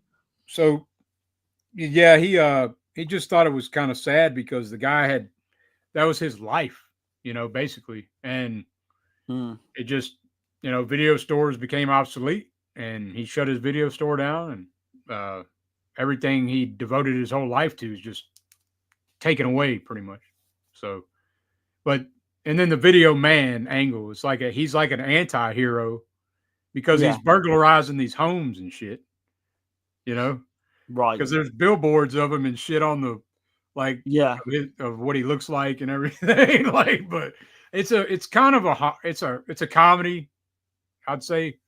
I wouldn't say it's a horror film though, right? It's a comedy thriller, I guess.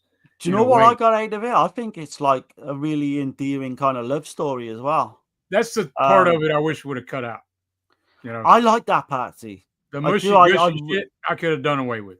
Those That's the two only thing. characters have Yeah. got so much kind of chemistry, Right. that I think it works for the film. Right. But we'll come into that because the two actors knew each other, I think, anyway beforehand. Right. But I could mention the two actors if you want, Dirk. You finished with the? Oh, I was just gonna say. Go on, yeah. Yeah. Well, no, I just got other things to mention later, so we're good. There's not too much you can say really because this is his first film, and exactly, and it's written. He wrote it and directed it. He's a film student at UCLA, mostly shorts and commercials is what he's done, and but yeah, definitely a head nod to the cult film, in general.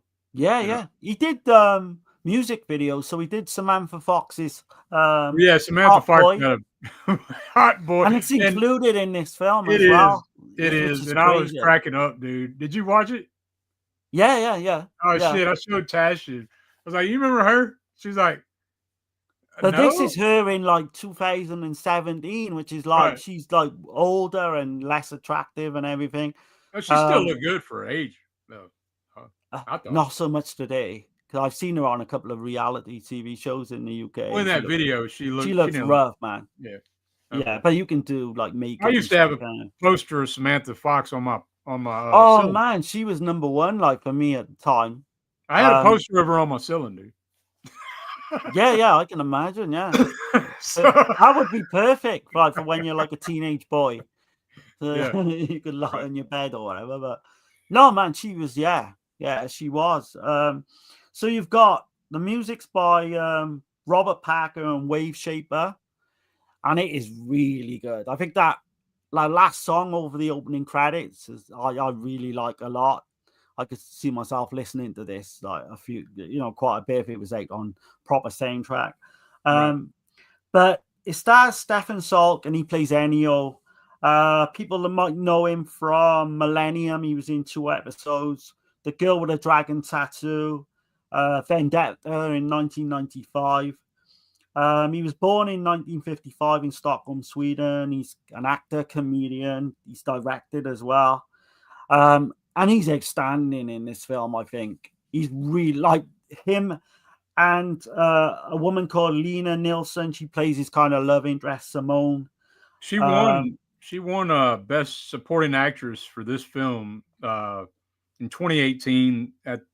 It's called the Gold Badge. It's basically Sweden's Oscar. Like their BAFTAs or whatever. Yeah. Mm-hmm. It's she was in Let the Right One in 2008. Okay. She's a recovering alcoholic, so she used to be an alcoholic in real life. So doing this, this touches a lot on the themes of alcoholism and I'd say addiction in general. Yeah. Obsession, addiction, and they're like broken ass people, coming together. Yeah, but I like that aspect. I know you didn't. What about the wussy dude though? Like that's funny. Like the Giallo boss dude, they call him. Giallo boss. Yeah, his friend. He's pussy whipped, and he's like such a. But there's some deleted scenes where he's not. So I wish they would have thrown those in the film. Oh shit! I thought I seen all the extras. That's the only ones I didn't see. Is the deleted. There's some deleted scenes where he's kind of nutting up to his old lady fine. And I was like, right, okay. I wish that would have been in the film because it made him look like a complete bitch. I was like, but that's where the comedy element comes in as well, where he's trying at every opportunity to watch these films, and he's got to sneak around. Oh, it's his girlfriend, isn't it? Or what? Yeah. He's in the toilet and he's fucking texting him, and he and I think his girlfriend tells Ennio at one point as well. Then she don't care for him or anything, or do you know what I mean? So yeah, it's kind of because Ennio's telling her like basically, well, she's telling him that she don't care that I don't know if that's in a deleted scene or not, but she's telling him at one point she don't care that she likes normal films, and that might be a deleted scene with Ennio, and he's saying normal, ordinary. That's not entertainment and all this shit. Right. Like, that might be in the film. I know. Okay. They do have a conversation in the film. I mixed everything up because I watched all that shit, so. Right. So you've got Enzo, this character, like you say, he used to be a successful video store owner in Sweden back in the 80s and 90s. Now we're in the digital age. Pretty much, it's all been phased out VHS, but he keeps all of his in his basement, where he dreams of one day he wants to open his own video shop again. He's in a lot of financial trouble. He's lonely. He's addicted to alcohol. He finds it difficult to interact with people, I would say. And then you've got kind of the whole thing with the zombie VHS tape, which I think is kind of a cool idea, man. Is it supposed to be zombie or is it supposed to be City of the Living Dead? Zombie too, I think. But zombie, on the cover, it shows City of the Living Dead cover, It's confusing because I'm not sure if they call it. Do they call it zombie flash eaters at one point? Maybe not. But that's what I got out of it. I thought it was. I thought it was zombie too, but then I've seen the cover and I was like, "What the hell?" So yeah, it's kind of misleading. But all those VHSs look real as well. So yeah, they did. Maybe they called City of the Living Dead zombie at one point. Possible, yeah. In a different country, especially. So. Oh yeah, so he's got this rare VHS of zombie. And I guess this collector called Faceless Ring finds out that he has this tape. That right there is a head nod to Franco, the Faceless film, also the Faceless, the No Face Killer, right, from Bob. Yeah, no, 100%, man. And this, like every other scene is some kind of nod. There's so many references and nods. Yeah. But she offers him like 10 grand for this really rare VHS tape. Right. He thought, like I said earlier, he's in financial difficulties and he thinks, shit, this could like save me basically. So he agrees to sell the tape. She says she wants it in like 4 days, I think it is. She'll meet up with him. And then he goes all through this where he loses the videotape and he's kind of demented, can't find it anywhere. Yeah, it's kind of funny how he does find it in the end, but yeah. And that clip that we was just showing, like with him and the big guy Oscar, he thinks that he's stolen it from him. So he's like, So he's like, he's trying to like get him to get out of the room so he can spike his drink, and he keeps telling him to drink up and shit. I mean, there's some funny ass shit in the movie. But he's like passes out at one point, then his friend, and then he's cutting up pizza with fucking scissors and shit. And it's a nasty son of a bitch in there too. But in the kitchen, he's got that fucking Tomb of the Blind Dead poster that I want so bad, man. Yeah, he's got. I don't know, what's that other film right next to it? He's got. I'm not sure. I know he's like SS. Not experiment camp. Has he got what's the one? With, there's several like throughout the film that we with a Nancy woman, Diane Fawn. I'm blanking on the name of the film, but there's that. From the day it was founded until the present time, in this lovely building, there has been a tradition. Somebody with a cock this big raped Angela Russo and threw her in the river. Stop! That was fucking randomly put in there. Yeah. So I love that fucking yeah. Sorry. No, that's all right, man. That's all right. But anyhow, like he meets Simone. She's like this secretary. She's always drunk. She's got like a really asshole boss as well. That kind of wants her to work all the time. She's got a daughter who's like recently got back involved with her father, and she's kind of jealous of that situation because her daughter puts her off at one point, doesn't she, to meet up with her. And she's got to hide all this alcohol in her neighbor's like apartment just so her daughter don't see what she's up to. Yeah, and he's getting irritated about it. He's like kind of questioning her, like, "What the hell?" And he does that thing where like he comes and she asks for it back, and he's like, "No, I drank it." And like, I thought that was kind of funny the way he says it, because you completely believe him at first as well. Yeah, he's fucking with her. Yeah. But she meets Ennio at a bus stop of all places, doesn't she? And then they kind of bond over their loneliness, their addictive kind of personality, and all that. And I can believe that type of. I can believe that they were a couple. They're superb in that role, I think.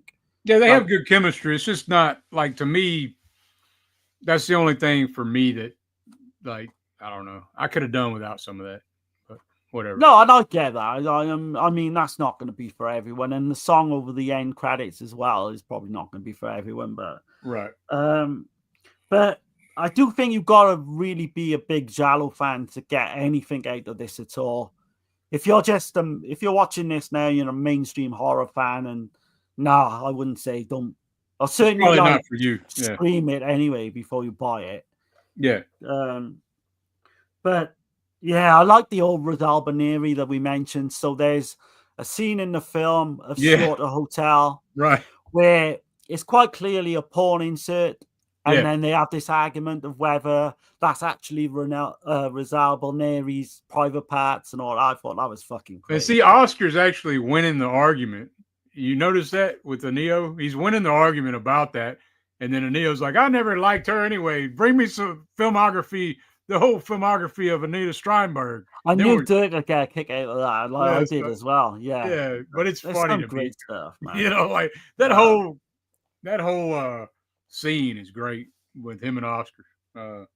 Oh yeah, and they have these Giallo fonts together, don't they? Where they just sit and they watch Giallo films all night, and yeah, man. And Oscar's like a nasty bastard. I mean, they're both kind of nasty, though, to be honest. Yeah. It does capture that. Because I'm old enough now, and like Dirk probably is as well. But we can remember the old VHS days where you would literally have these marathons with your friends, and like it captures that like to perfection. Well, I told you when I was coming up, man. A good friend of mine named Ryan. His stepdad was the manager of Sound Warehouse, and they would get all these screener copies, and we'd watch all the most twisted shit that we could find, right? Like, you know, so basically it'd be like, before it came out as well, yeah, before he was able to rent them or whatever. But that's one thing I was going to touch on. It has something to do with the film, but not really. So I did want to bring this up. So the first notable video rental store in America anyway was in Los Angeles. In December of 1977. I didn't realize that it was that early. Like, I didn't realize it was 77 because, and this guy had 50 VHS and Betamax, and his name was George Atkinson. So 79 VCRs were getting popular, like in all the homes. I think we got ours in 79 because I remember distinctively taping Salem's Lot in the two TV episodes. Okay. And Lorne would probably know a bit about that, like the year actually VHS came out. But 77, I would have thought that was early. Well, we didn't actually. I know when they came out, I remember we would hit the video store, but like I remember us renting a VCR. We did. Yeah, like we had to rent a VCR at first because they were and just those too damn things much. were heavy as fuck as well. Like and they come in like this box kind of deal. It was like a briefcase. The ones we didn't have ones we had came in a briefcase and it was attached to the briefcase. Like and you had these big like piano keys, like I remember that. Man. But so we didn't actually get a VCR until like it was either 82 or 83 is when I remember, because that's when I first, I was probably 5 or 6 years old watching all that shit like for the first time because we'd rent so many movies too, every weekend. You do a weekender, yeah. Like I was lucky because the video, like we had a couple of big video places, but we had like a little shop where my dad knew the woman who run it. And she literally would let me fucking rent The Exorcist and fucking things like that on my own. And I was 10, 11. But most of the time, if I went to like the bigger stores, my sister was like 16, 17. Her boyfriend was like 18 at the time. And they would get a lot for me. I was watching fucking The Burning, Friday the 13th. Right. Fucking everything when it come out. Yeah, I was watching Like, all really that. lucky. The Silent Night, Deadly Night, Black Christmas. you Yeah. know. Well, I say when it come out, we used to get things like 6 months ahead. 6 months. You would guess it things 6 months ahead of us, so we had to wait on a lot. But Right. now it's all fucking instant, isn't it? But yeah, so like here it was Video Time, Video One. Those are the two main stores I remember. They were like mom and pop shops. And I didn't see a Blockbuster and all that shit till way later. You know? Oh, I don't think they come out till way later, did they? Yeah. Well, they came out in '83, I think. Did they really? That's what Shit, it said. I wouldn't have thought When I looked that. it up, it said that. But I mean, the video store time, man, was just, I just had to bring that up because that was a magical time, dude, to go to the video store and I could just sit in there for forever, pretty much, and just look at all the shit. Because you could only, and it was always a gamble, you know? It wasn't like, You're like, damn, is that going to be good? Like, let me. I don't know if you guys had the same, but what they used to do in our ones was we'd have like a folder of all the covers, and you could go through all the covers. Yeah. And like, because we at the time as well, I was kind of big into sex comedies, believe it or not, when I was like fucking 10.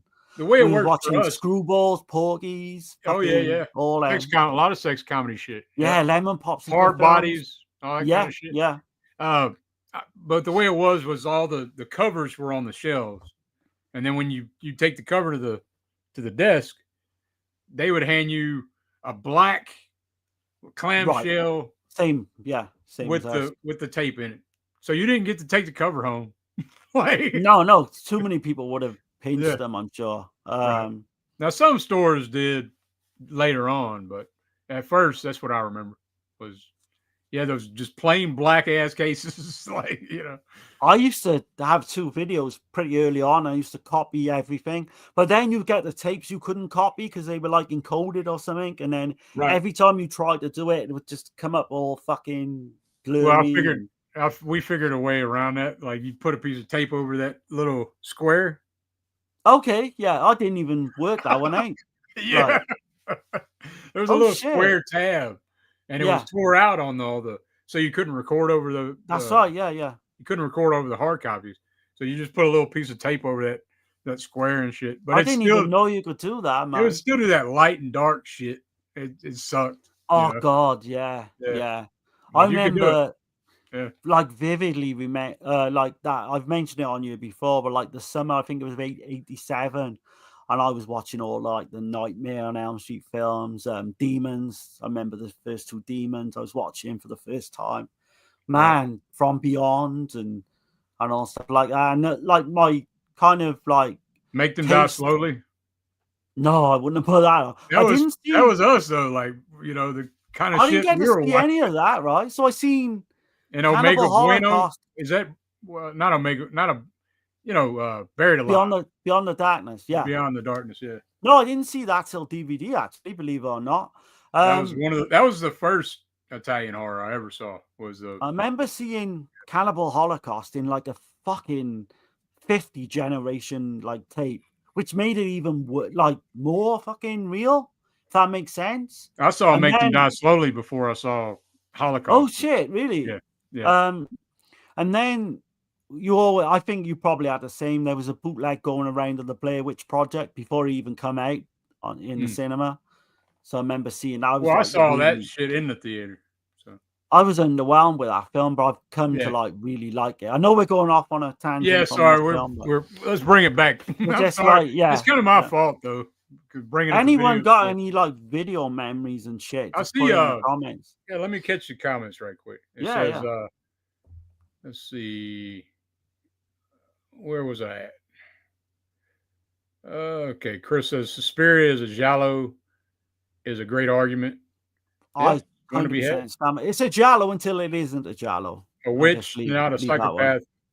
Wow, great shirt. Justin Marino says Contraband is great. Definitely, man. Yeah.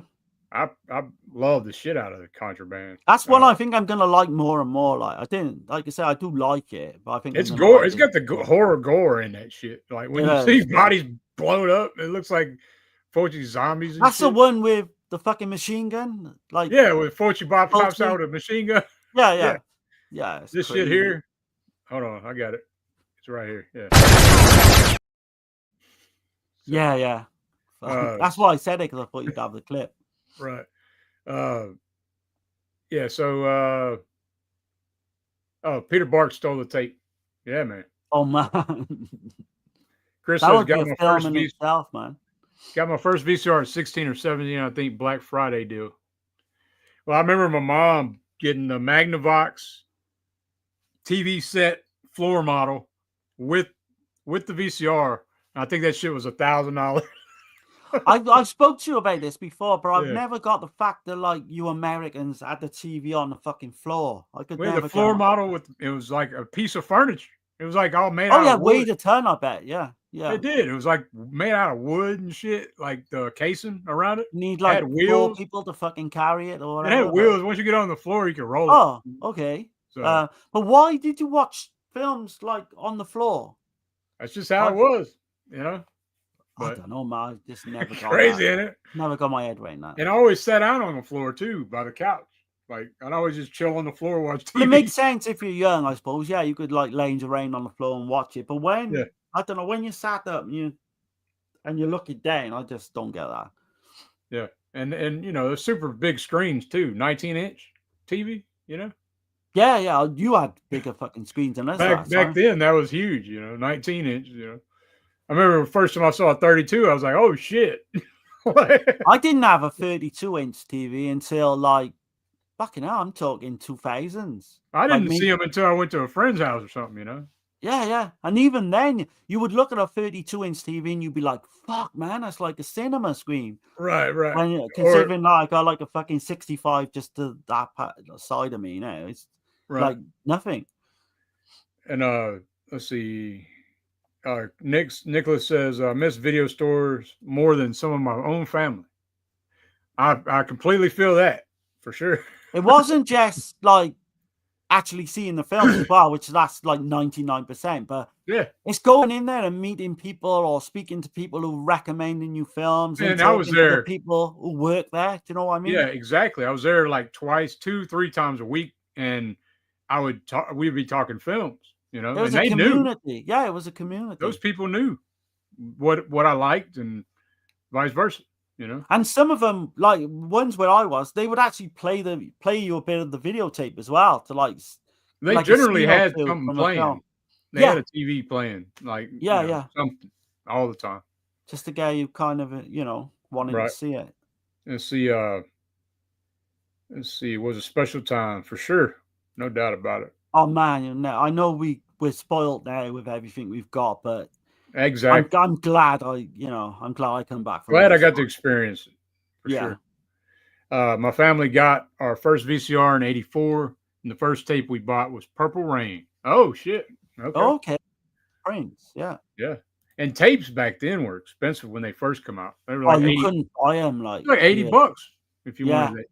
You know, probably more in the UK. Like I remember like 100. I think they were at some point. Shit. The first one I ever bought was Predator. So that tells you there was a big kind of. I think the first VHS we bought was actually the first VHS tape that I ever bought was Night of the Living Dead, and I bought it the original Night of the Living Dead '68. Did you get that from like an old garage or something? I got it at a yard sale. Yeah, because anyone could sell that film, couldn't they, for a long time? I bought it for 50 cents, man. But that was like the first tape I actually bought. Because, like I said, they were so expensive, we were just constantly renting them, you know? Well, I remember paying 20 for Predator, and 20 pound back then is probably equivalent, I don't know, about 40 or 50 pound now. Yeah. So, yeah, I remember that. And being all excited as well, I could actually watch Predator in my own fucking home. Like, do you know what I mean? It's anytime weird. you want. That's the shit, right? Yeah, in low fucking quality. You could pause it and go to the bathroom. Right. Or you could like slow motion on certain scenes. It's crazy now when you think these youngsters got it fucking made today. Yeah, man. Yeah. Let's see. Texas says we had this mom and pop store we rented from, and that's when I saw Blood Feast, Basket Case, Pieces, etc. Hell yeah. Basket Case was a big early one for me as well. Yeah. I never got to see Pieces until for like pretty much when like DVD came out. It's the first time I saw that. But Basket Case was a big one for me. I remember renting the hell out of that. Beyond the Darkness. Well, it was called Buried Alive. That was big for me. That was huge for me. I didn't see that till DVD. Another big one for me was what's the one with Elmer? Same director's Basket Brain Case. Damage. Brain Damage. That was. I remember copying that and playing the hell out of that. Vanderhoff says he's in here. What's going on, man? He says, hello, guys. Wondering if I should order the new High Tension box set from Lamberto Bava. I did. No brainer. Right. Yeah, I did. There's a film on there called The School of Fear, which I fucking love. And there's a Giallo called Eyewitness. If you're a fan of Lamberto Bava, I'd say go for it. No brainer, man. Go for it. Because you want to get it before it sells out as well. Chris says 27-inch TV, baby. Oh man, that was a cinema screen. That's a big ass TV. We had a 19-inch. I remember, I remember having like a 14-inch. Yeah, I literally had a 14-inch, and then I had in my bedroom. I had a black and white. Like whatever. It was a small ass screen. I can't. Maybe was that 7 or 8 inch or some shit. You know? Yeah, you could get tablets fucking bigger now. Right. What you had? Yeah. Let's see. Vanderhoff says that's all we knew. I was born in '68. Yeah, man. Yeah. 71 I was born in, and Chris had it going on, man. He says stereo system 5.1 with like 4 speakers. Fuck, man. We didn't have all that. We didn't have surround sound and shit. No, I had a basic, like you say, rented VHS, and I don't know if my dad bought one eventually, but yeah, we didn't have like super fucking stuff like that. Nicholas says my dad bought a Superman VHS in like '80 for $100. Damn. Yeah. Fuck. I can imagine. Yeah. Fuck, sure. You could put a fucking deposit down for a house with that money, but probably back in But those then they days. started coming down on that shit, you know? So yeah, the more kind of popular it got. For sure, yeah. They were still about $30 though. I remember just taping shit off a TV, man. Like, and religiously just watching it every summer when you're off school. Like I'd put it on that. Yeah, I'd put it on that SLP, so I could put. So you get 6 like hours and shit. You know, 4 films on there, pretty much. I remember taping all the Hammer double features off the UK TV. Right. Peter Cushing and oh man, some great times. Great times, man. Hell yeah. Well, sorry, man, we went off on a tangent, but I had to bring up the nostalgia times of the. It's all good, man. I mean, it's all good. I know we're doing a show on Dead Pit as well tonight, so hopefully, if because people might not be into Giallo and all that, maybe some of our conversations they might like if we, a bit more, because we tried to mix it up a bit, then we when we're doing the Dead Pit stuff, and keep the serious kind of stuff for our channel, right?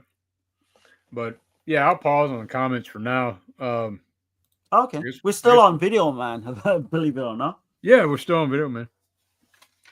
But yeah, with this film as well, which I like, because we've got some kind of Giallo elements where he's being chased by a masked person at some point, and you've got the whole faceless character. And then some of it's like he's you don't know if he's like imagining this shit. No, dreamlike. Yeah, definitely. I love all that shit. The whole, because we won't give it away, but the whole reason why Faceless is going after these videotapes, these rare videotapes, I thought that was kind of like a good way to explain it. Yeah. And then, I mean, I just think was it like an hour 40? Was it hour 40? And it did go. It didn't really drag for me. I know. I thought it did for you. You said it did for you, didn't it? First time, or no? It didn't drag. It's just some of the mushy gushy, lovey dovey shit. Like some of the tender hearted shit. That's just not my bag, really. Right. I don't know. No. I can get that, man. You know what I mean? But like watching the interview with Christian Soderstrom as well. And he mentioned films like Polanski's The Tenant, The Conversation, which is one I've always wanted to watch. Coppola. 1974 one. So that's got me like really interested in checking that one out. And Mike Lee's Naked. Yeah, which I've never heard of that one before. I haven't seen it either. Criterion put it out though. It has a Criterion release. That's kind of it's weird how it gets me interested in checking out some of these titles. Right, because those 3 films he said is what really inspired this one, right? Yeah.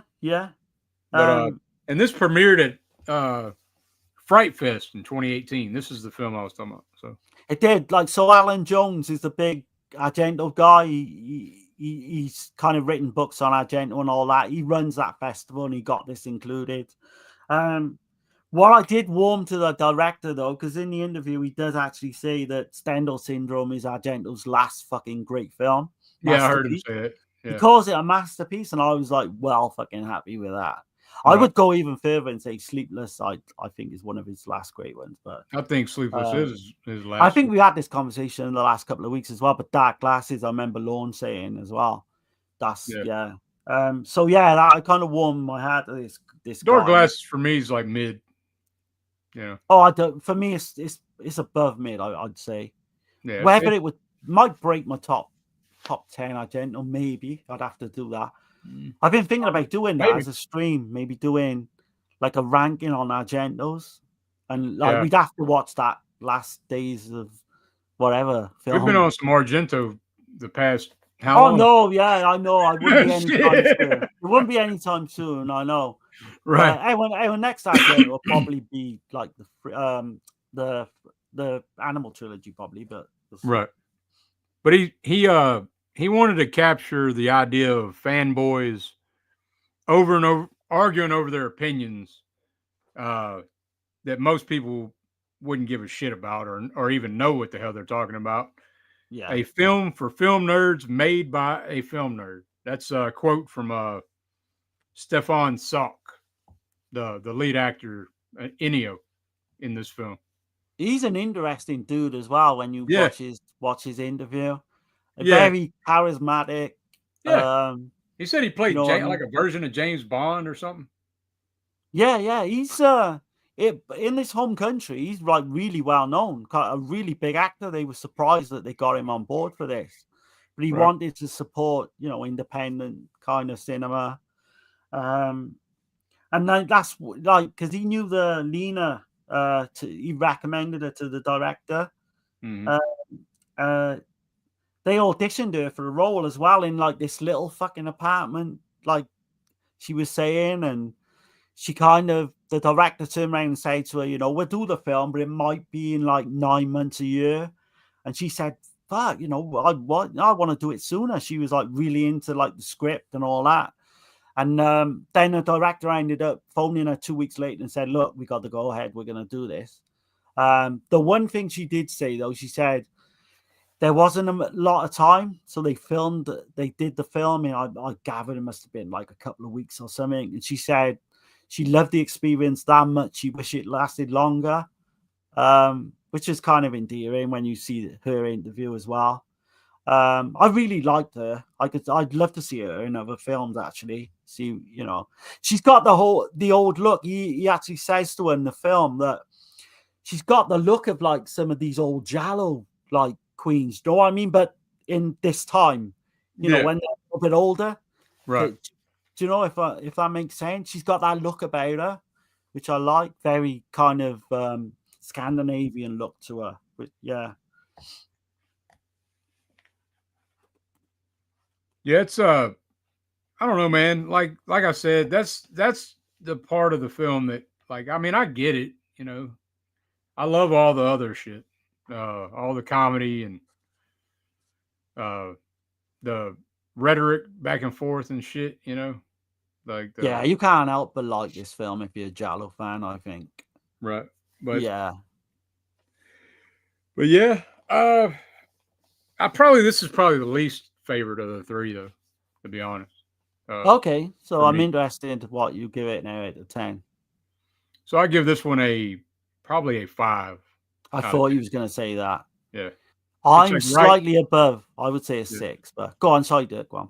Yeah, just right there in the middle. Like there's a lot to like with it, but to go back to it a lot, I doubt it. You know what I mean? I'm Oh, glad it's not I'm glad one, it got, yeah. Yeah. I'm glad it got made. I just don't see me rewatching this a ton. Now, Strange Color, I could put that shit on and just have it in the background. Like that's one of them films that you could do that with. You know, you don't have Yeah, to. yeah. No, You know, yeah, this is probably the same as Berberian, same studio, where you probably might watch it again in a couple of years, 2-3 years, maybe. right? I don't know. I like it a little bit more than Dick, so I might even say like a year's time, I might get the itch to watch this again. Right. But in terms of all three films, I enjoyed all three films I this did week, too. but Yeah. nothing blew me away. That's the only thing. Nothing like nothing except really. Strange Color, but I'd already seen it. But the other two I hadn't seen before. But I'll say that I appreciate what they're doing. You know, they're if nothing else, like people that watch these films, they're like, even if they don't know what the hell they're talking about, maybe it'll interest them, pique their interest to want to check out the genre. You know, I would definitely, yeah, I agree completely. I would definitely it's support actually this director as well. yeah. So it's getting it out there, like you know, in some Yeah, kind. absolutely. If you see this, and even like on a sale, if it comes up on sale to buy, I mean, you can do a lot worse than this one. This was Oh, limited yeah, to 1,000. I thought maybe the slip. Oh shit, was it really? Maybe the slip's limited to 1,000, but yeah, who fucking knows, man? With these, with the film, I don't know how many copies they made, but yeah, I'm glad I got it. I'm glad I got it in the collection for sure. Oh, it's a great one. I'm just looking at the cover art, which is like a videotape. Yeah, let me show that off quickly. The alternative cover art is like a fucking it's pretty cool. I dig it. Videotape. Yeah. You to show it right quick? Yeah, go on, sorry. Let me get it in front of my microphone. I don't know if it has to come up there. Yeah. So it's kind of cool to have. I still prefer the other cover art though, but yeah, for sure. Yeah, I dig that. But no, like you say, you can do a lot worse. This is a decent one. But yeah, he's completely obsessed with films and it just consumes. Oh man, look at the back as well of that. Look at the fucking yeah. I love the artwork to that. Right.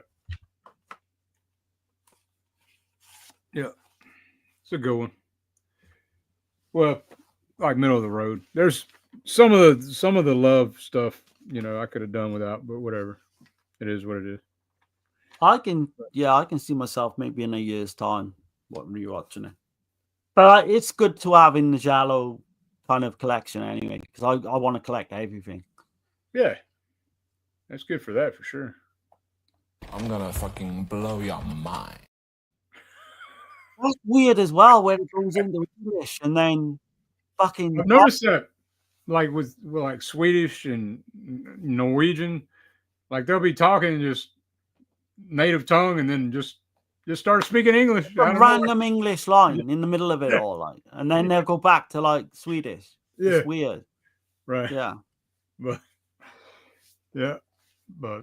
yeah, man. Yeah, I'm glad we did this. We finally covered some modern Giallo. Yeah, man, absolutely. Films that you know tip the hat to the old. We'll probably next time, like I say, we'll probably do a Mia. What was the other one we was talking about? A Mia. Oh, the Neon Demon. Yeah. So there'll probably be a higher level. Amir, Neon Demon, and maybe what was the other one?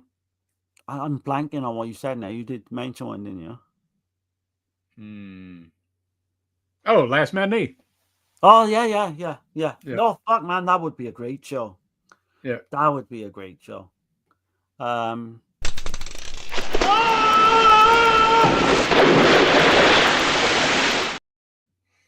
That's a bizarre scene at the end of that film as well.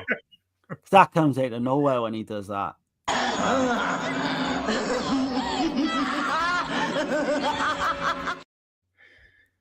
Yeah, now I'm fucking around.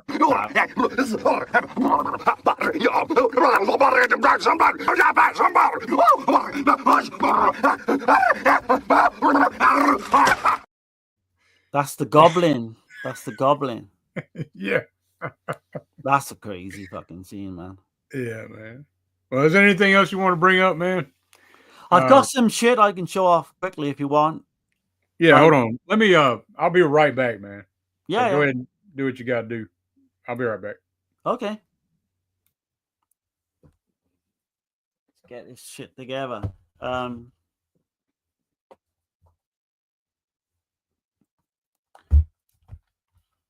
It's not too much. Like, it's not everything I've got recently, but I think everyone's seen these. And I'm not a massive fan of these, but I did buy them anyway because I want to hear Michael Felcher's commentary. But Jason Goes to Hell, The Arrow. I'm looking forward to actually giving that a go now again. And Jason X, which I never liked, but I know Lorne's a big fan, so yeah, I want to get to a point where I like this one. So this is the new 88 films, I believe, of Night Train Murders, which is one of my favorite. I got 2 editions of this.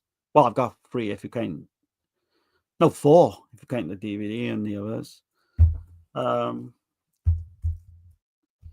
Not sure if I showed this. I don't think I have, but it's Dressed to Kill, the Arrow release, which I love. One of my favorite films here. 88 films, 9 guests for the crime, which is in the Forgotten Jolly box sets, but I'm fucking stupid. I rebuy shit. But this does look like a nice kind of package. Look at the artwork on that, man.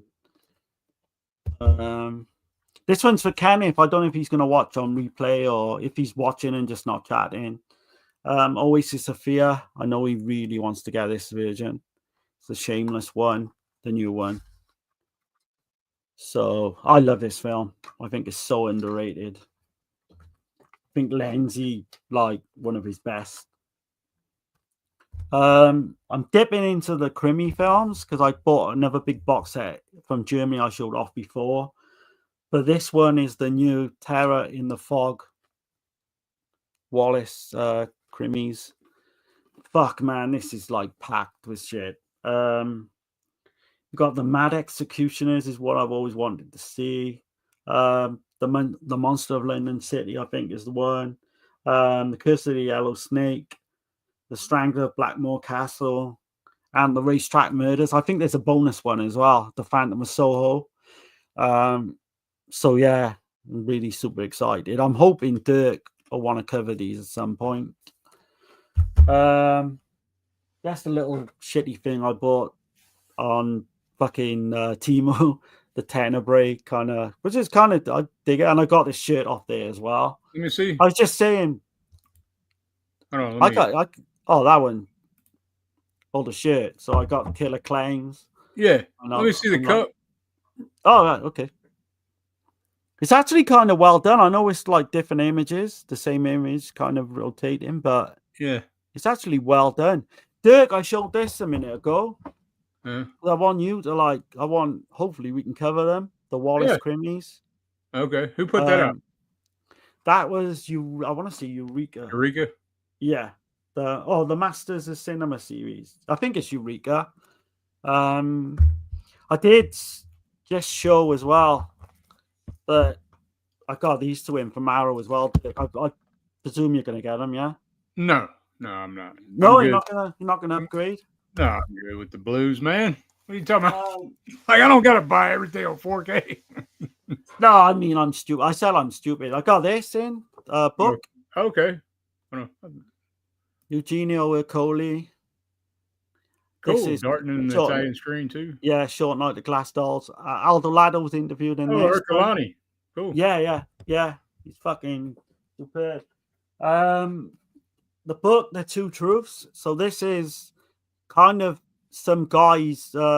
He's pretty much Perfect Blue and Opera, and he's talking about all the similarities between the 2 films. Oh, so there's that.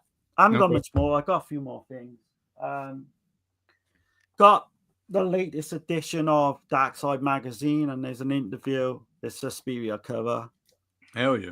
Interview with Jessica Park. Not Jessica Parker. Jessica Harper. Yeah.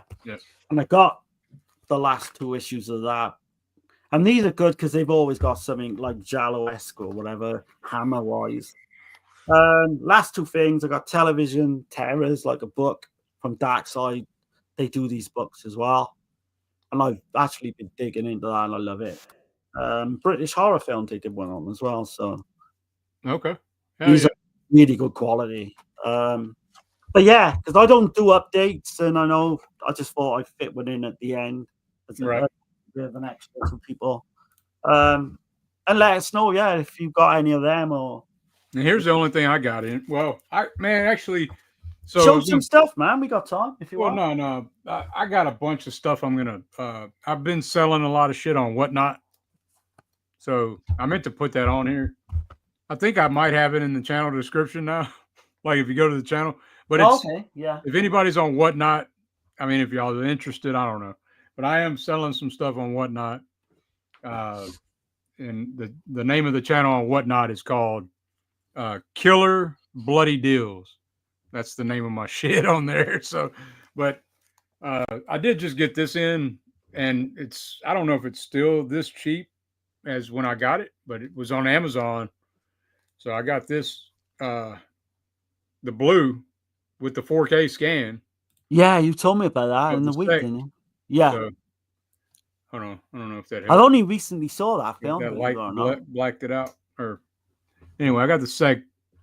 Got this. I ended up getting this shit for like $10 on Amazon. Oh man, it's a no-brainer, really. It's the Blu-ray, but it's the 4K scan. So like, what the hell, you know? That's gonna look amazing as well. Yeah. I've got the Blu-ray, but I've got the UK one. I mean, I got other things, but I bought some movie lots that I'm gonna sell. Basically. Yeah. So there's really no point. It's not, a lot of it's not horror and shit. So Dirk will probably end up doing a big like whole one anyway, when you're a big kind of update at some point. The updates are not really my thing. That's why I just show bits and pieces here and there. Yeah. I mean, I think I've shown most of everything that I have as far as like what I keep in the collection. But right. But yeah, there's a ton I have though. I have probably over 200 new titles that I'm selling. I've got new stuff. I just cherry picked those that I showed. I Right. got fucking tons of new shit as well. Let me catch the chat, man. I see the chat's going Yeah. off. Let me go back. I think I've marked it. Yeah, here we go. Chris says, my buddy had that system we used to watch films at his place, Event Horizon, and 5.1 is badass. Okay. That's one of Chris's favorite films, I think. I love Event Horizon, personally. I've never seen that one. See? Yeah, it's like Hellraiser in space, damn near. But Nicholas says VHS got cheap when Warner Brothers released Batman and made a ton of money. Okay. Makes sense. So that'd have been 89, 90 when that come out. Right. On VHS, probably might have been 90. But let's see. The Tenant is great. Part of the Apartment trilogy from the Even infamous. I've heard it's great. I'm saying but I've not seen it. I have got that great edition. So I can't wait to like dig into that. Roman Polanski. But Texas says, Nick, I was working at a record store at that time, and I remember taking pre-orders for Batman and selling it for $15 when it came out. Oh shit. Yeah, and that was probably a high amount at that time as well. I like Dark Glasses quite a bit. It's fast paced too. I remember Batman, Who Framed Roger Rabbit, Teenage Mutant Ninja Turtles all hitting the shelves the same time as the rentals and being affordable. For some reason, I remember Gremlins, man. Like, I remember that Gremlins VHS tape big time. Like, I was late to Gremlins. I didn't see Gremlins until like 2 years after it came out, and I recorded it off TV. That was a big deal when it came out. Oh, I loved that film when I was younger. Let's see, Sell Through was the best. So it's kind of long, but worth a watch. Too Old to Die Young. Okay, no, you that one. I've heard of it. I'm trying to picture what it is. Deer Hunter. Nice shirt, Darren. Oh, thanks, man. This was literally fucking cost me £3 UK off Temu, and I just took a risk on it. Well, you're not really risking a lot, you with £3. It's like $5. It's surprisingly good. It feels nice quality. So Let's see. Nicholas says, like a lot of Refn stuff, it feels very informed by Italian cinema. It is, man. Yeah, Neon Okay, Demon is so that's fucking Refn. great. The Nicholas Winding Refn, yeah. yeah. He was gonna do What Have You Done to Solange remake, but I've not heard anything for like 3 or 4 years. Look at that stack. Yeah. Speaking of Soho, the Edgar Wright movie Last Night in Soho is a total love letter to Giallo, especially the more supernatural stuff. That's one of my favorite kind of, it's not new, but kind of, post 2020 films. I love that film. I know Dirk was kind of not great on it at one point, but no, the thing with me is I loved it the first time. When I went back to rewatch, that's right. You went back, yeah. On the rewatch, it dropped quite a bit for me. Well, I started seeing holes in it and shit. Because of that one, I remember you saying that one scene. Yeah. Let's see. Those look like some good books. We got Lauren, Visit by Voices says, hit the third case. Just hit Netflix. You too will love it. Okay. Yeah. The third case. Just hit Netflix. Okay, I got you. Yeah. I'll write that down. Did Dirk get Jason X and Jason Goes to Hell as well? No, I didn't. No. He's probably a little bit more wiser with his money. No, man, there's too many films I need. You know what I'm saying? Like, yeah. I don't need Jason X and Jason Goes to Hell in 4K. That Blu-ray set's good enough for me. I don't know. I mean, I got it because I like the commentaries with Felcher, so I got it mainly for that. But yeah, and I want to love those films. It's not, I don't know, I just don't. But I want to. Maybe this time it'll be different. I digged it. It's like Exorcist 2. I fucking dig it every time I see that. But who knows, one day. And Synthetic says, hey guys, just dropping by, still working like a maniac to pay for Living Dead Weekend. Tune in to all my coverage, live and uploads if you can. Yeah, man. Yeah, thanks for popping in, man. Appreciate it. Yeah, y'all check out Synthetic. Y'all check out Visit by Voices Network too, man. Absolutely. All these guys in the chat, Texas Hardcore, 1965. Right. Chris, all the other channels too. All do great stuff, man. Absolutely. Let's see. But yeah, is there anything else you want to bring up, man? No, I can think of, man. No, well, we just under 2.5 hours, so these just fly by for me. But after we did the first film, and I looked at the clock, and it was like 50 odd minutes. I'm thinking, shit, I only thought it was like 20. I thought this was going to be a quick one, but it.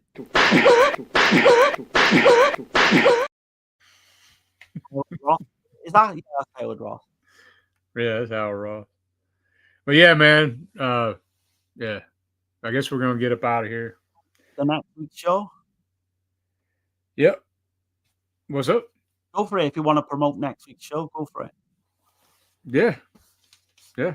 We'll be back on next week. Do you want to name the titles or? No, we'll leave it a mystery. Well, we'll give him that. It's going to be Fulci. We'll give you that anyway. Right. So, but yeah, it'll be a good one. Trust me. It's about time we got some Fulci back in our lives, man. We had Argento just all over the place in here. Well, there's one that I've never seen before, and I don't think Dirk has. Right. I mean, we can give it away. Fuck it, man. So you've got Murder Rock, which I love. I can't wait to do that one. Enigma, which I kind of like. It's a Suspiria type rip-off, but I do like it. And Door into Silence, which you've never seen. I've heard bad things about, but I don't know. I got a funny feeling I might like that one from what I've been reading up on it. So, right. Spoiler, but I'll give it away. Sorry. Oh, you good? Hopefully, people are tuning in. Hopefully, people watch this long to find out. And if they didn't watch this long to find out, they probably didn't give a shit anyway. It's probably too late to say this now because I planned to say it earlier. But anyone like watching who's not in the chat and just, well, do it for next week now because it's a bit late. Just say hi in the chat. Let us know that you're watching, even if you don't comment that much or anything. Just do a thumbs up or something. Yeah. We just like to know, kind of like if be interactive a bit more and like, put questions in and all that because we love talking to the people. What's your favorite modern Giallo? Yeah, well, exactly. And give us, like, next week, we'll be talking about Fulci. So if you've got any questions about that or any favorites of Fulci, just let us know. But in the comments after this goes down, this video kind of gets recorded on YouTube. Just, people just fucking write in and because we'd like to know if people are watching. Just give us some feedback. Let us know if we're Yeah. Good or bad. I don't give a shit. I got pretty thick I know. skin. Constructive criticism's good anyway. I won't be I don't care if you want to be shitty. That's cool too. Yeah. I don't give a shit. I mean, but at least we get a reaction, even if it is, right. Yeah. But yeah, man, we're gonna get up out of here. I appreciate everybody that was here and people watching in the future. And y'all have a good week coming up. And stay safe out there, I guess. How going, guys? Later, y'all. You have fallen into the Euro crypt. There is no escape from the Euro crypt.